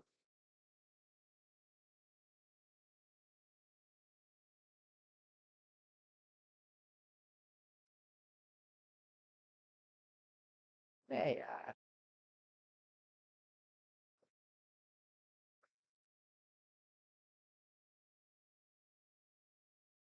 ठीक, इस तरीके का सिलेंडर है, बट ये इनफाइनाइटली एक्सटेंडेड है ना। इधर भी इन्फिनिटी तक जा रहा है और इधर भी इन्फिनिटी तक जा रहा है, इसमें पूरे वॉल्यूम में चार्ज डिस्ट्रीब्यूटेड है, जैसे वहां स्फीयर में था, यहाँ सिलेंडर में पूरे वॉल्यूम में चार्ज डिस्ट्रीब्यूटेड है इस तरीके से। और इसके चार्ज डेंसिटी लेट से हो गई रो, और स्फीयर का रेडियस, सिलेंडर का रेडियस हो गया आर। ठीक है। इसकी मैं एक्सेस भी ड्रॉ कर देता हूँ, ब्लू से ही बना देते हैं। ये मैंने इसकी एक्सेस ड्रॉ कर दी। ठीक है। तो इसमें भी क्या होगा ना, कि मैं अगर इस तरीके की गॉसियन सरफेस लूँ, है ना, अंदर के पॉइंट्स के लिए मैं इस तरीके की गॉसियन सरफेस लूंगा, ध्यान से देखना, है ना। एक रेडियस, एक स्मॉल आर रेडियस का मैंने ये ले लिया सिलेंडर, स्मॉल आर रेडियस का सिलेंडर ले लिया मैंने, ये मेरा Gaussian surface for inside points हो गया, इनसाइड पॉइंट्स के लिए, इनसाइड पॉइंट्स के लिए। ठीक है। तो इसमें मैं बोल सकता हूँ कि इलेक्ट्रिक फील्ड कुछ कुछ ऐसी, मतलब इस तरीके की होगी, परपेंडिकुलर आउटवर्ड टाइप की, है ना। तो इस सरफेस के लिए मैं बोल सकता हूँ कि मेरा जो इलेक्ट्रिक फील्ड का मैग्नीट्यूड है वो भी कांस्टेंट है ना। और कॉस थीटा जो है वो भी कांस्टेंट है, तो ऐसी गॉसियन सरफेस लेंगे तो ये भी एक तरह की सिमेट्री हो गई। ठीक है। और अगर आउटसाइड पॉइंट लेना है तो मेरा गॉसियन सरफेस कुछ इस तरीके का होना चाहिए, है ना। ध्यान से देखना यार, बन जा रहा से,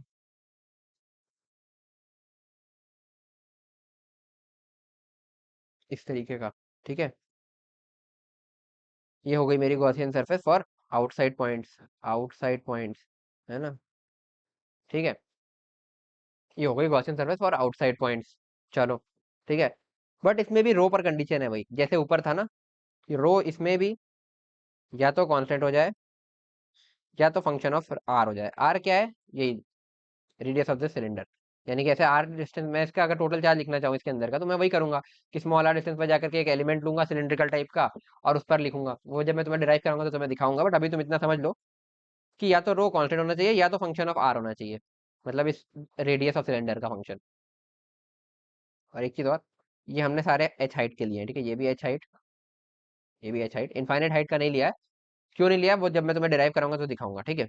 इनफाइनाइट हाइट के लिए तुम एरिया कैसे लिखोगे, है ना। तो रो हमारा कांस्टेंट होना चाहिए या फिर फंक्शन ऑफ दिस आर होना चाहिए, ठीक है। चलो, तो ये भी एक तरह की सिमेट्रिकल सिचुएशन है। तो मेरा पर्पस बस अभी तुम्हें ये समझाने का है कि गॉस लॉ का यूज करके हम बहुत सारी सिमेट्रिकल सिचुएशंस में बेसिकली इलेक्ट्रिक फील्ड का मैग्नीट्यूड कैलकुलेट कर सकते हैं। और वो सिचुएशन क्या क्या है वो मैं तुम्हें आज दिखा रहा हूँ, अभी मैं डिराइव नहीं करा रहा हूँ, डिराइव हम आगे करेंगे एक दो लेक्चर्स बाद, ठीक है। तो अब देखो हमने जो जो सिचुएशन देखी, पहला था अपना ये पॉइंट चार्ज, ठीक है, सिंपल स्फेरिकल सिमेट्री।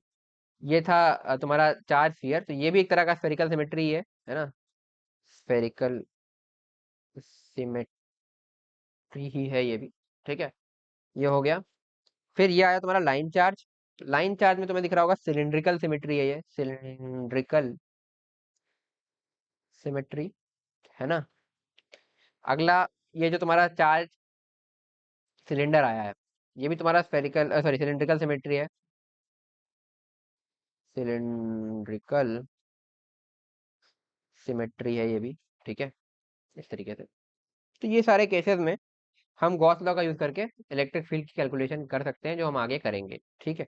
बट इसमें कुछ कुछ प्रायर इन्फॉर्मेशन चाहिए, जैसे कि ये सिलिंड्रिकल, क्योंकि ये चार्ज डिस्ट्रीब्यूशन एकदम सिमेट्रिकल है, तो हम बोल रहे हैं इलेक्ट्रिक फील्ड इस तरीके की है, ठीक है। ये अपने को प्रायर इन्फॉर्मेशन है, फिर मैग्नीट्यूड हम कैलकुलेट कर रहे हैं बाय यूजिंग दिस, ठीक है। चलो, मैग्नीट्यूड कैलकुलेट ही कर लेना और डायरेक्शन तुम्हें दिख ही रही है। तो बेसिकली तुम अब इस सिलेंडर की वजह से इलेक्ट्रिक फील्ड बता सकते हो बाय यूजिंग गॉस लॉ। पर इसमें तुम्हें एक इन्फॉर्मेशन ऑलरेडी थी कि डायरेक्शन ये है, समझे बात को। तो इसलिए ये लॉ थोड़ा सा मतलब है तो ये फ्लक्स कैलकुलेशन के लिए ही, बट इसका हम यूज करके जुगाड़ लगा के इलेक्ट्रिक फील्ड कैलकुलेट कर रहे हैं, समझे बात को। अब इसको हम कैलकुलेट करेंगे आगे के लेक्चर्स में। अभी आगे बढ़ते हैं क्योंकि हमें गॉस लॉ पर थोड़ी और बात करनी है, फिर हम इस एप्लीकेशन पर आएंगे कि इलेक्ट्रिक फील्ड एक्चुअली में कैलकुलेट कैसे करते हैं। अभी मैं तुम्हें बस ये समझा रहा था कि गॉस लॉ हमने पढ़ा क्यों इतनी देर, क्योंकि गॉस लॉ का यूज करके हम कुछ बॉडीज, जैसे ये है, इसका तुमने इलेक्ट्रिक फील्ड अभी तक नहीं देखा बाई कूलम्ब लॉ, ठीक है। इसका भी इलेक्ट्रिक फील्ड तुमने बाई यूजिंग कूलम्ब लॉ अभी तक नहीं डिराइव किया है, ठीक है। इसका किया है बट इससे भी करेंगे हम, ठीक है। तो तुम्हें एक और तरीका मिलेगा इसका इलेक्ट्रिक फील्ड डिराइव करने का। और पॉइंट चार्ज का भी हम एक बार करेंगे, ठीक है। तो वो हम आगे करेंगे, अभी हम चल रहे हैं अब आगे। गॉस लॉ पर कुछ अच्छे अच्छे क्वेश्चंस करते हैं, जो गॉस लॉ हमने समझा है उस पर कुछ अच्छे प्रॉब्लम्स कर लेते हैं, ताकि तुम्हारा गॉस लॉ और क्लियर हो जाए। और फिर आगे के लेक्चर में हम इलेक्ट्रिक फील्ड कैलकुलेशन करेंगे बाय यूजिंग गॉस लॉ। तो ऐसा मत सोचना कि ये जो मैंने अभी बता दिया ये मैंने ऐसे ही बता के छोड़ दिया है। जितनी भी बॉडीज तुम्हें दिखाई इनका एक एक का हम इलेक्ट्रिक फील्ड कैलकुलेट करेंगे, जो कि अपने आप में 20-20 25-25 मिनट के प्रूफ है। और उसमें भी कुछ कुछ चीजें हैं जिसपे एडवांस क्वेश्चन बना सकता है, तो वो हम पूरा डिटेल में अच्छे से समझेंगे, ठीक है। वो आगे के लेक्चर में होगा। अभी हम पहले एक बार गॉस लॉ को मतलब समझ लेते हैं। अब जितना गॉस लॉ हमने समझा, गॉस लॉ क्या था भाई, एक बार फिर लिख देता हूँ। गॉस लॉ था तुम्हारा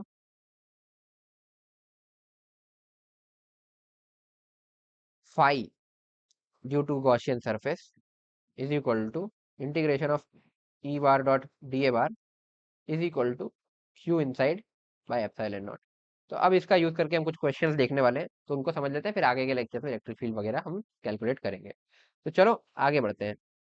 तो यार आगे बढ़ते हैं, अब इसके कुछ क्वेश्चंस देखते हैं। तो पहला क्वेश्चन ये रहा, ठीक है, इसको सॉल्व करो। सिंपल कॉन्सेप्चुअल क्वेश्चन है ये। इसमें बोल रहा है electric field at point P will be due to Q1 only, Q1 Q2 Q3 all charges Q4 and Q5 only, ठीक है।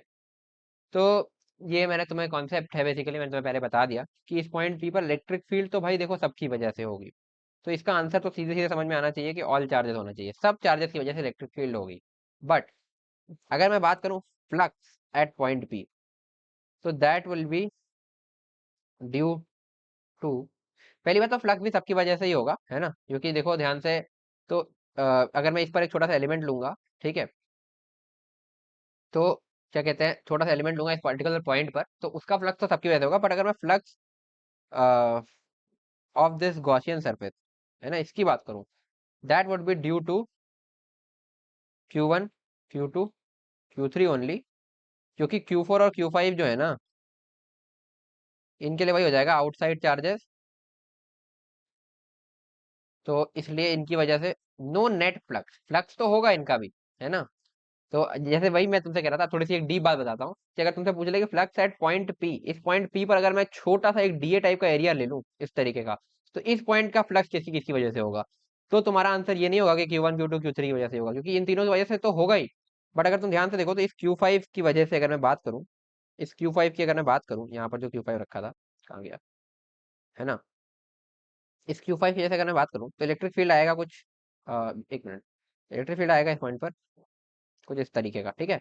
तो इस इलेक्ट्रिक फील्ड का एरिया वेक्टर के साथ कुछ डॉट प्रोडक्ट होगा, तो वो इसका फ्लक्स होगा। तो इस पॉइंट पर फ्लक्स होगा, जो हमने बात भी की ऊपर जब हमने डायग्राम बनाया था कि कुछ पार्ट के लिए इसको अगर मैं ऐसे ऐसे डिवाइड कर लूँ इलेक्ट्रिक फील्ड लाइंस को, तो इस पार्ट के लिए इनकमिंग फ्लक्स और इस पार्ट के हर पॉइंट के लिए outgoing flux, but net incoming का magnitude is equal to net outgoing का मैग्नीट्यूड। इसलिए इस पर्टिकुलर गॉसियन सरफेस के लिए इन दोनों की वजह से नेट फ्लक्स नहीं होगा। तो अगर मैं नेट फ्लक्स की बात करूं इसके लिए, तो net flux would be due to these three charges only. At वो कितना होगा, Q1 plus Q2 plus Q3 upon epsilon naught. ठीक है, बट इस पॉइंट पी पर इलेक्ट्रिक फील्ड की बात कर रहा हूं, तो वो तो तुम्हें क्लियर होना चाहिए कि सबकी वजह से ही होगा, और सबकी वजह से हम सुपर इम्पोज करेंगे। ठीक है, तीसरी चीज, अगर मैं इस पॉइंट पर एक छोटा सा एलिमेंट ले लूं डीए टाइप का ऐसा, और इसकी वजह से फ्लक्स पूछूं, इस पॉइंट पर फ्लक्स पूछूं फिर, तो तुम सिंपली कह सकते हो कि इसकी वजह से भी होगा, इसकी वजह से भी होगा, इसकी वजह से भी होगा, इसकी वजह से भी होगा, और इसकी वजह से भी होगा, और वो कुछ आएगा। ठीक है, जैसे इसकी वजह से इलेक्ट्रिक फील्ड ऐसा आएगा, एरिया वेक्टर ऐसा आएगा, तो कुछ फ्लक्स आएगा। बट होगा क्या कि अगर मैं इसकी वजह से नेट फ्लक्स की बात करूं और इस तरीके के हर पॉइंट्स के लिए मैं इंटीग्रेट करता जाऊं, तो मुझे एक चीज देखने को मिलेगी, जितना यहाँ से घुसा इस पार्ट में, उतना उस पार्ट से निकला, जो हम ऑलरेडी डिस्कस कर चुके हैं। तो net flux to the for the body for this Gaussian surface तब तो जीरो हो जाएगा, बट इस पॉइंट का फ्लक्स सबकी वजह से होगा। तो इस पॉइंट का फ्लक्स पूछ ले, पॉइंट का फ्लक्स ऐसा कुछ पूछता नहीं है, बट पॉइंट पर छोटा सा एरिया दे दे और उसका फ्लक्स पूछ ले, तो वो सबकी वजह से ही होगा। ठीक है, तो ये कॉन्सेप्ट एकदम दिमाग में रखना। ठीक है, कि पॉइंट का फ्लक्स नहीं पूछ रहा, बॉडी का फ्लक्स है, तब तो इन दोनों की वजह से जीरो है। वो क्यों है ये तुम्हें समझ में आ गया होगा, इलेक्ट्रिक फील्ड लाइन ऐसे बनेगी जितना अंदर उतना बाहर। ठीक है, बट इस पर्टिकुलर पॉइंट की बात करें तो इसकी वजह से कुछ बाहर वाला फ्लक्स है ना, वो बात अलग है कि वो न्यूट्रलाइज हो गया होगा कुछ अंदर के फ्लक्स के अमाउंट से, है ना। बट है तो ना, इस पॉइंट का फ्लक्स तो सबकी वजह से ही है। तो हमारा खैर उतना डीप क्वेश्चन नहीं था, हमारा केवल इलेक्ट्रिक फील्ड का था, तो इलेक्ट्रिक फील्ड तो समझ में आ ही रहा है सबकी वजह से है। तो सिंपल से ये मार्क करके तुम आगे बढ़ सकते हो। ठीक है, कॉन्सेप्चुअल क्लैरिटी बहुत जरूरी है, वरना दिक्कत आ सकती है। ठीक है, चलो आगे बढ़ते हैं नेक्स्ट क्वेश्चन में। इसको ट्राई करो भाई।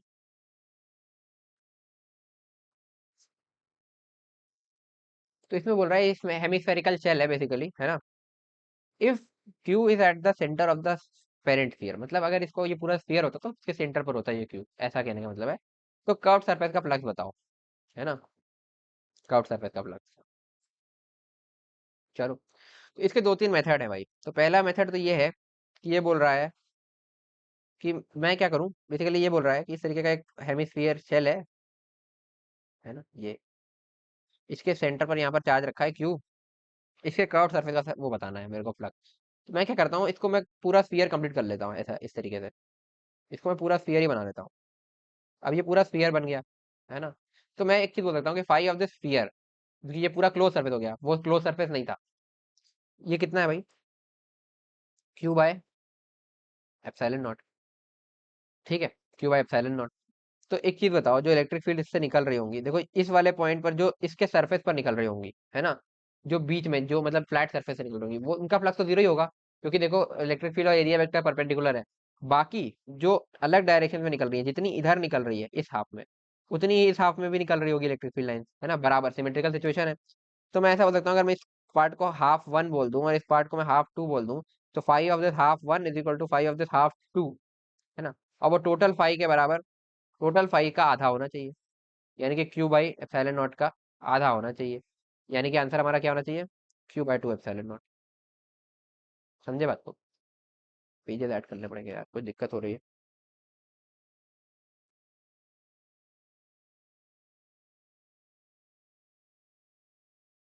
ये क्या हो रहा है यार, एक सेकंड रुकना।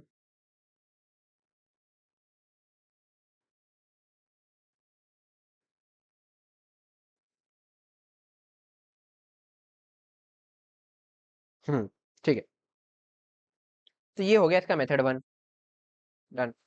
सेकंड मेथड देखो, सेकंड मेथड क्या कहता है कि इस तरीके का हेमिस्फेरिकल शेल था, ठीक है, इसके यहाँ सेंटर पर एकदम चार्ज रखा है। तो तुम इमेजिन कर सकते हो इस चार्ज को एक छोटी सी बॉल के फॉर्म में, है ना। तो अगर मैं इसको एकदम स्फीयर के सेंटर पे रखूं, तो मैं ऐसा बोल सकता हूँ कि ये जो छोटी सी बॉल है, ये इस तरीके से, ये वाला जो पोर्शन है इसका, ये इनसाइड है और इतना आउटसाइड है, यानी कि आधी बॉल तो इस बॉल के अंदर है और आधी बाहर है। समझे बात को, ये जो छोटा सा चार्ज है क्यू, ये आधा इसके अंदर है और आधा इसके बाहर है। ठीक है, अगर ऐसा है तो इसके लिए क्यू इन क्या होगा भाई, वो क्यू का आधा हो जाएगा। तो हमारा फ्लक्स क्या होगा सिंपली, क्योंकि ये क्लोज सरफेस है, ये तो हम बोल सकते हैं Q by two epsilon naught. तो हम इस तरीके से भी इसको कर सकते थे। मेथड टू ये है कि अंदर चार्ज मान लो क्यू बाई टू है, आधा चार्ज बाहर चला गया।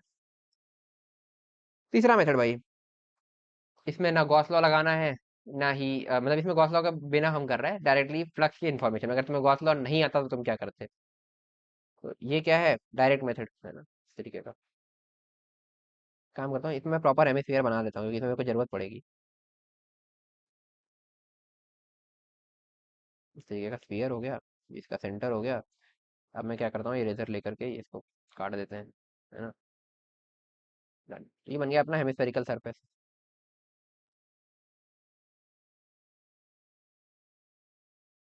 ठीक है। तो वही बात है, मैं यहाँ से अगर एक एलिमेंट लूँ इस तरीके का जा करके, ऐसा, है ना, तो इसके लिए एरिया वेक्टर इधर तरफ होगा, डी ए बार, है ना, और इलेक्ट्रिक फील्ड भी इधर की तरफ होगा। ठीक है, अच्छी बात है। तो इसके, अब इसका जो फ्लक्स होगा, है ना, ई बार डॉट डी ए बार, ठीक है, वो अपन लिख सकते हैं। हाँ, तो ये देखो कि इस पॉइंट के लिए जो तुम्हारा एरिया वेक्टर है और जो तुम्हारा इलेक्ट्रिक फील्ड है वो कोलिनियर हो गया। और ऐसा तुम इस सरफेस के हर पॉइंट के लिए बोल सकते हो, ठीक है। इसके हर पॉइंट के लिए तुम ऐसा बोल सकते हो कि तुम ऐसा बोल सकते हो कि for all such points E bar and d A bar are collinear, है ना। कोलिनियर यानी कि हमारा क्या कह सकता हूँ मैं, कॉस थीटा कांस्टेंट, जो इनका इंटीग्रेशन आता है उसमें। दूसरी चीज, इलेक्ट्रिक फील्ड का मैग्नीट्यूड तो कांस्टेंट है ही, वो दिख ही रहा है, सारे आर रेडियस वाले पॉइंट्स हैं। तो कितना है वो, q upon 4 pi epsilon naught are square, क्योंकि ये क्यू चार्ज था, है ना। तो ये हो गया। तो हम सीधे सीधे अब यहाँ पर लिखते हैं, फ्लक्स लिखते हैं। एक मिनट, फ्लक्स होता है तुम्हारा integration of E bar dot D A bar, है ना। तो ये बन जाएगा इंटीग्रेशन ऑफ ई, कितना है, Q upon 4 pi epsilon naught are square. D A bar का मैग्नीट्यूड कितना है, इस पूरे मतलब इसको छोटा सा मैं डी ए बार का मैग्नीट्यूड लिखता हूँ ऐसा, है ना, इंटू कॉस ऑफ 0 डिग्री, तो ये बन हो जाएगा। तो अब कांस्टेंट को बाहर निकालो, तो आर भी कांस्टेंट, सारा कुछ कांस्टेंट है, तो मैं ऐसा लिख सकता हूँ q upon 4 pi epsilon naught are square integration of mod of D A. तो मॉड ऑफ डी ए मतलब ऐसे छोटे छोटे डी को इंटीग्रेट करना है। तो मतलब इस पूरे स्फीयर का, मतलब हेमिस्फीयर का एरिया हो जाएगा। तो पूरे स्फीयर का एरिया होता है 4 पाई आर स्क्वायर, तो इस हेमिस्फीयर का एरिया क्या होगा भाई, 2 पाई आर स्क्वायर। तो इसको मैं लिख सकता हूँ 2 पाई आर स्क्वायर, तो मैं ऐसे लिख सकता हूँ q upon 4 pi epsilon naught are square into 2 pi are square, like this, है ना। तो 2 पाई से ये हो गया 2, और आर स्क्वायर से आर स्क्वायर चला गया, तो ये बन जाएगा Q/2 एप्सिलॉन नॉट। तो ऐसे भी कर सकते हो भाई, तुम्हारी मर्जी। बट गॉस लॉ पता है तो अप्लाई करो भाई, तो चाहे ये करो चाहे ये करो। ठीक है, आगे बढ़ते हैं। तो यार आगे बढ़ते हैं नेक्स्ट क्वेश्चन की तरफ। नेक्स्ट क्वेश्चन है अपना ये रहा, क्यूब ऑफ साइड लेंथ है, ये तुम्हें गिवन है, और एक चार्ज मैं स्मॉल क्यू लेता हूँ जिसको मैं किसी एक कॉर्नर पर इसके रख दूंगा। तो उस कॉर्नर की वजह से इस क्यूब का फ्लक्स बताना है कि क्या होगा। चलो देखते हैं इसको, है ना। तो मैं क्या करता हूँ, इस क्यूब को नीचे बना लेता हूँ। ये बन गया अपना क्यूब, ठीक है। तो अब इसे किसी एक कॉर्नर पर अगर मैं चार्ज रख दूं, है ना, लेट से यहाँ पर ये मैंने रख दिया चार्ज, तो इसकी वजह से इस पूरे क्यूब का फ्लक्स पूछ रहा है। ठीक है। तो देखो पहला तरीका तो यही है जो हमने जैसे स्फीयर में ऊपर किया। तो तुम एक चीज समझ सकते हो कि ये जो चार्ज है, इसका 1/8 पार्ट इस क्यूब के अंदर है, बाकी 7/8 पार्ट इस क्यूब के बाहर है। तो क्यू इनसाइड हो जाएगा तुम्हारा Q/8। ये कैसे हुआ, ये तुम इमेजिन कर सकते हो, जैसे ये चार्ज बॉल है इस तरीके की, है ना, ध्यान से देखना, ठीक है। तो इसको हमने क्यूब के कॉर्नर पे रखा है ऐसा, ये क्यूब का कॉर्नर है ना। तो एक चीज क्लियर हो गई। और क्यूब का कॉर्नर भी देखना, ये आधा पार्ट क्यूब का कॉर्नर जो है ना, ये वाला पूरा क्यूब का जो कॉर्नर है, ये आधा अंदर आ रहा है, मतलब ये जितना भी है ना, ये बेसिकली 8 पार्ट में हमने अगर डिवाइड कर दिया, 1 ये, 2 इसी के पीछे वाला, है ना, 3 ये, 4 इसके पीछे वाला, 5 ये, 6 इसके पीछे वाला, और 7 ये, और 8 इसके पीछे वाला। तो इस वाले में भी जो पीछे वाला है ना, वो इसके अंदर आ रहा है, और जो आगे वाला है वो बाहर आ रहा है। वो तुम इमेजिन करोगे, अगर तुम एक क्यूब हो, क्यूब के पास बॉल रख के देखो तो तुम्हें समझ में आ जाएगा कि 1/8 पार्ट ही इसका इसके अंदर आ रहा है। ये तुम्हें इमेजिन करना पड़ेगा। ये कैसे किया, इसको 8, जैसे तुम एक ऑरेंज लो, और ऑरेंज को ऐसे 8 पीसेस में डिवाइड कर दो, ऊपर से ऐसे 4 हो जाएगा, और फिर एक बीच से काट दो, 8 हो गया। 8 पीसेस में डिवाइड कर दिया, ठीक है। 8 पीसेस में डिवाइड कर दिया, और उसमें एक क्यूब ले आकर के रखा इस तरीके से, जो जिसका जो कॉर्नर है ना, वो इसके सेंटर से मैच कर रहा हो। तो तुम खुद ही समझ जाओगे कि इसमें 1/8 मतलब उस 8 पीसेस में से एक पीस तुम्हें बस हटाना पड़ेगा। समझ में आई बात को। कॉर्नर वाला एक पीस हटा दोगे तो तुम बाकी 7 पीसेस बाहर रहेंगे, 1 पीस हटाना पड़ेगा जिसकी वजह से तुम क्यूब रख पाओगे ऐसा कि क्यूब का एज इसके सेंटर से मैच करे। ठीक है, बेसिकली यहाँ से समझ में आना चाहिए कि क्यू चार्ज का 1/8 पार्ट इनसाइड है, बाकी 7/8 पार्ट बाहर है। तो क्यू इन तुम्हारा Q/8 है, तो बस उसके बाद तो कुछ बचा ही नहीं। और फ्लक्स तुम्हारा सारा दिख ही रहा होगा कि इस तरीके से बनेगा, ऐसे ऐसे ऐसे ऐसे ऐसे हर डायरेक्शन में इलेक्ट्रिक फील्ड लाइन इस तरीके से जा रही है। तो फाई तुम्हारा गॉस लॉ से मैं डायरेक्टली लिख सकता हूँ Q in/ε0, यानी कि Q/8ε0। सिंपल। मेथड 2, अगर ये नहीं समझ में आया तो, है ना, वही करो। मान के चलो ये चार्ज तुम्हारा यहाँ पर रखा है इस कॉर्नर पर, है ना।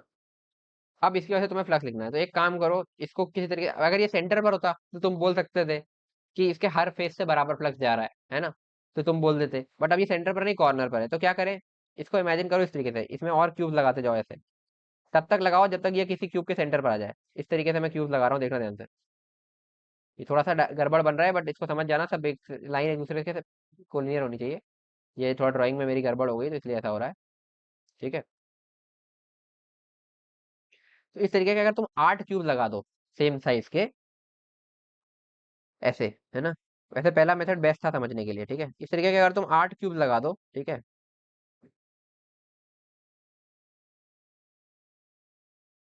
वो लाइन थोड़ी सी हौच पौच हो गई क्योंकि थोड़ा सा ड्राइंग ठीक नहीं थी मेरी, है ना। तो इस 8 क्यूब वाले सिस्टम के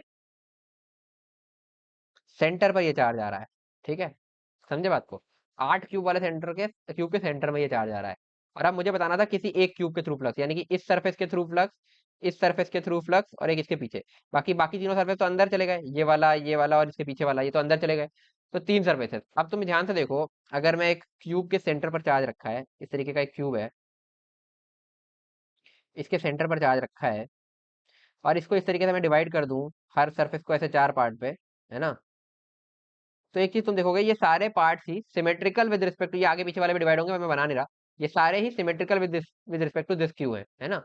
तो Q of one part, Q of all parts are equal, ऐसा तुम समझ सकते हो, है ना। टोटल फ्लक्स अगर है हमारा फाई, है ना,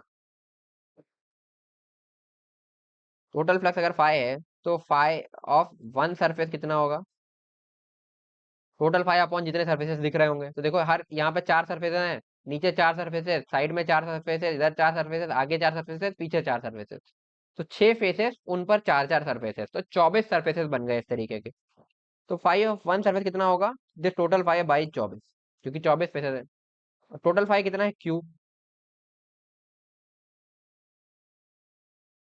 बाय एप्सिलॉन नॉट, है ना, डिवाइडेड बाई 24। तो ये हो जाएगा Q/24 एप्सिलॉन नॉट। तो तुम बोल रहे होगे भैया Q/24 एप्सिलॉन नॉट आ गया आंसर, तो Q/8 एप्सिलॉन नॉट है जो हमने ऊपर देखा। तो ध्यान से देखो ना यार, हमें इस पूरे क्यूब का फ्लक्स चाहिए था, तो इसमें तो 3 सरफेसेस है ना, एक ये वाला, एक ऊपर वाला, एक पीछे वाला। बाकी 3 सरफेसेस तो इसके अंदर आ गए इस बड़े क्यूब के, पर ये 3 सरफेसेस अभी भी बाहर है। तो अपने को एक पार्ट का नहीं, 3 पार्ट, तो हमारा आंसर क्या होना चाहिए, 3 इंटू दिस। तो हमारा आंसर हो जाएगा Q/24 एप्सिलॉन नॉट इंटू 3, यानी कि Q/8 एप्सिलॉन नॉट। तो वही आ गया यहाँ से भी। अब तुम खुद ही बताओ कौन सा तरीका तुम्हें ज्यादा इजी टू अंडरस्टैंड लगा, मेरे ख्याल से ये लगा होगा। ठीक है, नहीं लगा तो ये ऐसे समझो कि इसको तुम सेंटर पर ले आए, तो इस तरीके के तुम्हारे ये बने। ये जो लाइंस बनी है यार, इन पर मत जाना, ये थोड़ा सा फिगर गंदा बन गया, ये सारी एक इस तरीके की एक एक लाइन ही है, ठीक है, इनके सेंटर पर रखा है ये। ठीक है, तो अब ये इस तरीके से डिवाइड हो गया। अब तुम्हें एक चीज समझ में आ रही है कि ये बेसिकली एक क्यूब जैसा बन गया जिसके सेंटर पर चार्ज रखा है। और अगर क्यूब के हर फेस को मैं ऐसे 4 इक्वल पार्ट्स में डिवाइड करता जाऊं, तो हर एक part symmetrical with respect to this Q है ना। देख सकते हो ना कितनी बराबरी दूरी पर है, सिमेट्रिकल दिख ही रहा है। तो अगर ध्यान से, अगर तुम वैसे समझना चाहो कि पूरे सरफेस का फ्लक्स होगा, पूरे क्यूब का फ्लक्स होगा Q/ε0, एक फेस का फ्लक्स होगा Q/6 एप्सिलॉन नॉट, जो हम बात कर चुके हैं, क्योंकि हर फेस सिमेट्रिकल है। और उस एक फेस के भी हमने ये 4 इक्वल पार्ट्स किए हैं जो कि सिमेट्रिकल है विद रिस्पेक्ट टू अपना पेरेंट ये पॉइंट चार्ज क्यू।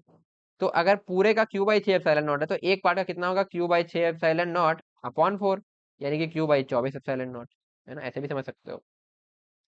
तो एक पार्ट का Q/24 एप्सिलॉन नॉट होगा। और अपने को जो चाहिए वो एक क्यूब का फ्लक्स चाहिए था, क्योंकि अपना एक पूरा क्यूब था ना। तो ये तुम देख भी सकते हो, अगर चार्ज यहाँ पर है, तो ये वाला और जो पीछे वाला सरफेस, सॉरी, ये जो ये वाला, ये वाला और जो सामने वाला सरफेस है, इनका फ्लक्स जीरो ही होगा, क्योंकि इनकी इलेक्ट्रिक फील्ड लाइन ऐसे ग्रेज करती हुई निकलेंगी, इनका जीरो ही होगा। केवल इसके इसके और पीछे वाले की वजह से इलेक्ट्रिक फ्लक्स होगा। अब वो तुम्हें इस बड़े फिगर में भी दिख ही रहा होगा कि ये जो तीन सरफेसेस जिनकी वजह से फ्लक्स नहीं है, ये तुम्हारे बड़े क्यूब के अंदर आ गए, तो इनकी वजह से वैसे भी फ्लक्स नहीं है। तो फ्लक्स है किसकी वजह से? इस सरफेस और एक जो पीछे वाला सरफेस है। यानी कि एक पार्ट का 24 epsilon Q by 24 epsilon not. अपने को जो आंसर चाहिए वो है तीन पार्ट्स के थ्रू फ्लक्स। तो तीन पार्ट के थ्रू फ्लक्स कितना होगा? इसको 3 से मल्टीप्लाई कर देंगे, Q/8 एप्सिलॉन नॉट तुम्हारा आंसर हो जाएगा। तो ये भी एक इमेजिन करने का तरीका है। अब तुम्हारा मन जो बेटर लगे, मेरे ख्याल से ये बेटर लगेगा अगर तुम समझ जाओगे तो। ठीक है, आगे बढ़ते हैं भाई। अब इसी से रिलेटेड थोड़ा सा एक जेई मेन ने क्वेश्चन पूछ लिया था भाई। इसमें बोल रहा है charge q is placed at one corner of a cube as shown in figure, the flux of electrostatic field E bar through the shaded area is. ठीक है, थोड़ा बड़ा हो जाएगा क्या? हाँ, ऐसा कर दो। ठीक है, इस तरीके का। तो शेडेड एरिया के थ्रू फ्लक्स पूछ रहा है तुमसे, है ना? Charge Q at the corner रखा है। तो पहली चीज तुम्हें क्या समझ में आनी चाहिए कि इस क्यूब का फ्लक्स जो कॉर्नर पर होगा, क्यूब का फ्लक्स अभी हमने ऊपर वाले क्वेश्चन में निकाला, वो आएगा Q/8 एप्सिलॉन नॉट। और वो होगा किस किस सरफेस पर? अभी हमने बात की इस सरफेस और ये पीछे वाले सरफेस, ये जो तीनों इसके साथ वाले सरफेस है जिन पर ये लाई कर रहा है, ये और ये, इन पर तो कोई फ्लक्स होगा ही नहीं। तो इस पर और ये जो सामने वाला है, तीन सरफेसेस पर फ्लक्स होगा, है ना? ठीक है, वो कितना होगा? तो फाई ऑफ वन सरफेस अगर मैं लिखना चाहूँ तो हो जाएगा Q/8 एप्सिलॉन नॉट बाय 3, यानी कि Q/24 एप्सिलॉन नॉट। है ना? आई होप ये क्लियर हो गया होगा तुम्हें। ठीक है, Q/24 एप्सिलॉन नॉट क्यों होगा? क्योंकि थ्री सरफेसेस से क्यों किया? क्योंकि अभी तुमने देखा कॉर्नर पे रखा है, तो ये और सामने वाले का फ्लक्स नहीं होगा। ठीक है, ये अपन ने कैलकुलेट कर लिया। अब इस सरफेस का फ्लक्स भी 24 Q/24 एप्सिलॉन नॉट है, इस फ्लक्स इसका भी और सामने वाले का भी। ठीक है, अब इसको तुम ऐसे इमेजिन करो, अगर इस पूरे का Q/24 एप्सिलॉन नॉट है, तो इस क्यू के रिस्पेक्ट में ये और ये सिमेट्रिकल है। ठीक है, सिमिलरली ये और ये भी सिमेट्रिकल है।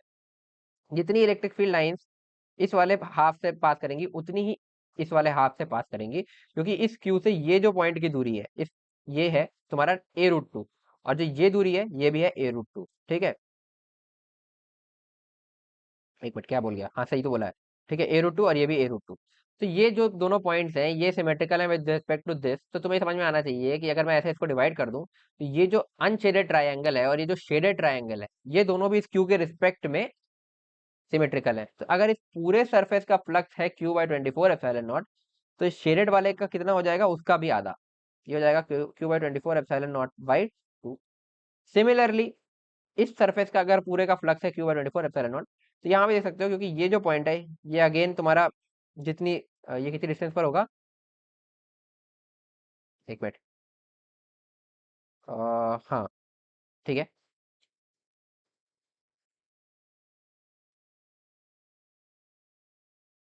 सही कर रहे हैं ना? हाँ, ठीक है। तो ये अगेन तुम्हें सिमेट्रिकल सिचुएशन मिलेगी। क्यों? क्योंकि तुम देख सकते हो यहाँ से अगर मैं ज्वाइन करूँ तो ये होगा इसके ये लेंथ और ये लेंथ इक्वल है। तो ये जो चीज है और ये जो ये है शेडेड और अनशेडेड, ये दोनों अगेन तुम्हें सिमेट्रिकल देखने को मिल जाएंगे। तो अगर ये दोनों सिमेट्रिकल, मतलब जितनी इलेक्ट्रिक फील्ड लाइन इस शेडेड पार्ट से निकल रही है, उतनी इलेक्ट्रिक फील्ड लाइन इस अनशेडेड पार्ट से निकल रही है, तो तुम यहाँ पर बोल सकते हो कि इसका जो शेडेड पार्ट का फ्लक्स होगा ये भी हो जाएगा पूरे सरफेस के फ्लक्स का आधा। तो ये हो जाएगा Q/24 एप्सिलॉन नॉट/2। ठीक है, हमारा आंसर क्या होना चाहिए? इन दोनों को ऐड कर दूं मैं, तो इन दोनों को ऐड करूंगा तो मुझे मिल जाएगा Q/24 एप्सिलॉन नॉट। तो यही तुम्हारा इसमें आंसर होना चाहिए। तो ऑप्शन नंबर ए तुम्हारा इसमें करेक्ट होना चाहिए। तो अब देखो, इसमें डाउट क्या आ सकता है ना, कि ये हो सकता है तुमने अगर एग्जाम में पहली बार देखा तो तुम्हें थोड़ा सा ये लगे कि भाई ये सिमेट्रिकल कैसे हुआ। ये थोड़ा तुम्हें सा इमेजिन करना पड़ेगा कि क्यों हुआ। इलेक्ट्रिक फील्ड लाइन को इमेजिन करोगे तो तुम्हें क्लियर हो जाएगा कि ये क्यों हो रहा है। ठीक है, तो ये सिमेट्रिकल है, इसलिए ऐसा हो रहा है। ठीक है, और इसमें तुम अगर बाकी ऑप्शंस देखोगे, है ना, तो पहली बात, एक सरफेस का Q/24 एप्सिलॉन नॉट है। तो इसी में तुम्हें डाउट हो सकता है ये दोनों तो आंसर होंगे ही नहीं, तो तुक्का लगाना हो तो उस हिसाब से भी ऑप्शन बेस्ट लग रहा है। तो इसलिए मैं अगर तुम्हारी जगह होता, मेरे को अगर ये आइडिया नहीं भी लग रहा होता ना कि ये इस तरीके के सिमेट्रिकल है, तो भी मैं यही आंसर लगा के आता, मैं मान लेता सिमेट्रिकल है ना? बाकी आइडिया लग रहा है तो अच्छी बात है, तुम्हारा विजुअलाइजेशन थोड़ा और अच्छा है। आगे बढ़ते हैं।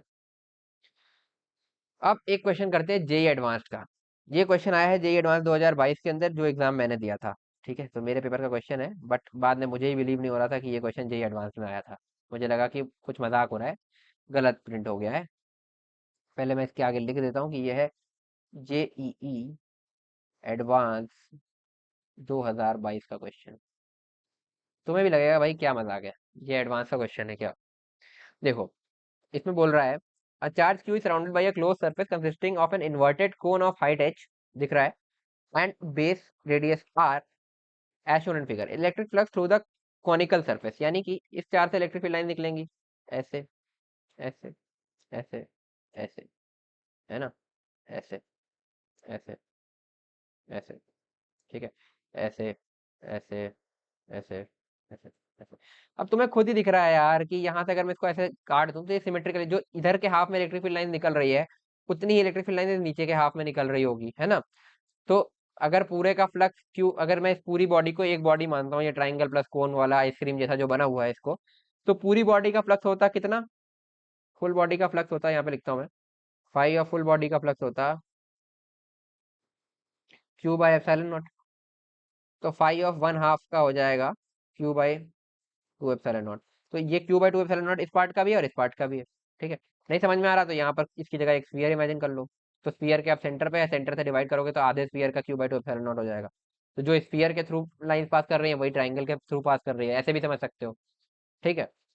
तो Q by two epsilon not हो जाएगा। या फिर तुम वैसे समझ लो कि ये जो चार्ज है एकदम सेंटर पर है, तो आधा चार्ज वही बात है ना, ये आधा चार्ज सेमीस्फीयर वाले रीजन में और आधा चार्जेस कोन वाले रीजन में, और कोन वाले रीजन का फ्लक्स फिर Q by two epsilon not इस तरीके का हो जाना चाहिए, सिंपल सा।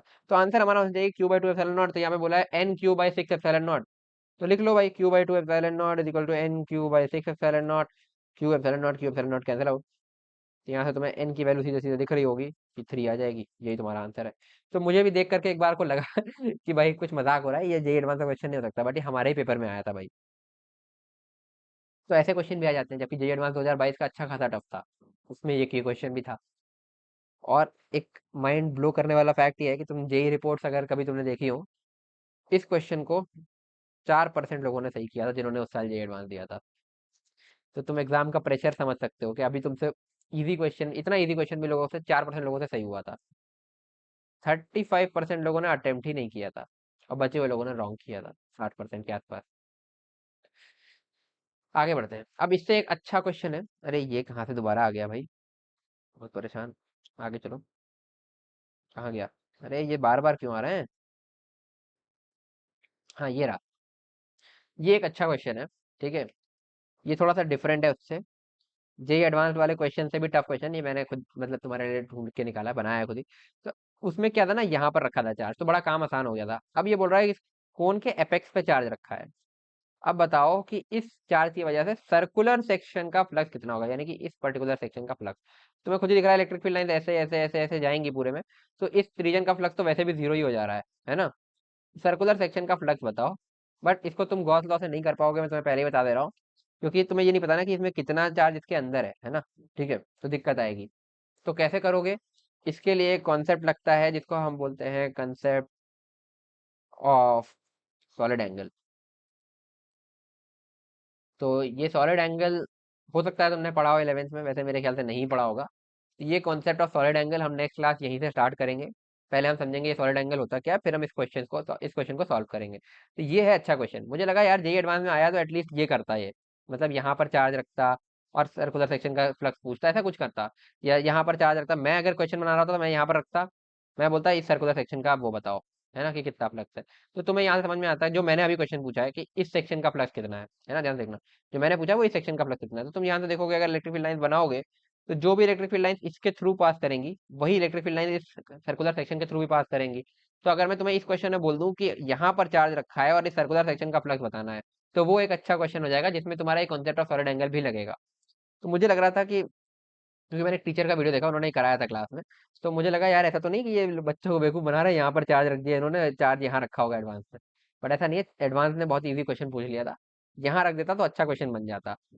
यहाँ रख देता तो जो इस सर्कुलर सेक्शन से पास होता उतना ही फ्लक्स इस कर्व सरफेस से भी पास होता। तो वो कितना होता उसके लिए तुम्हें कॉन्सेप्ट ऑफ सॉलिड एंगल आना चाहिए, उसी के लिए मैंने तुम्हें ये वाला क्वेश्चन दिया है ना। कॉन्सेप्ट ऑफ सॉलिड एंगल इसमें आना चाहिए, तो कॉन्सेप्ट ऑफ सॉलिड एंगल हम नेक्स्ट क्लास में समझेंगे और उसके बाद इस क्वेश्चन को भी हम अप्रोच करेंगे कैसे करते हैं, ठीक है।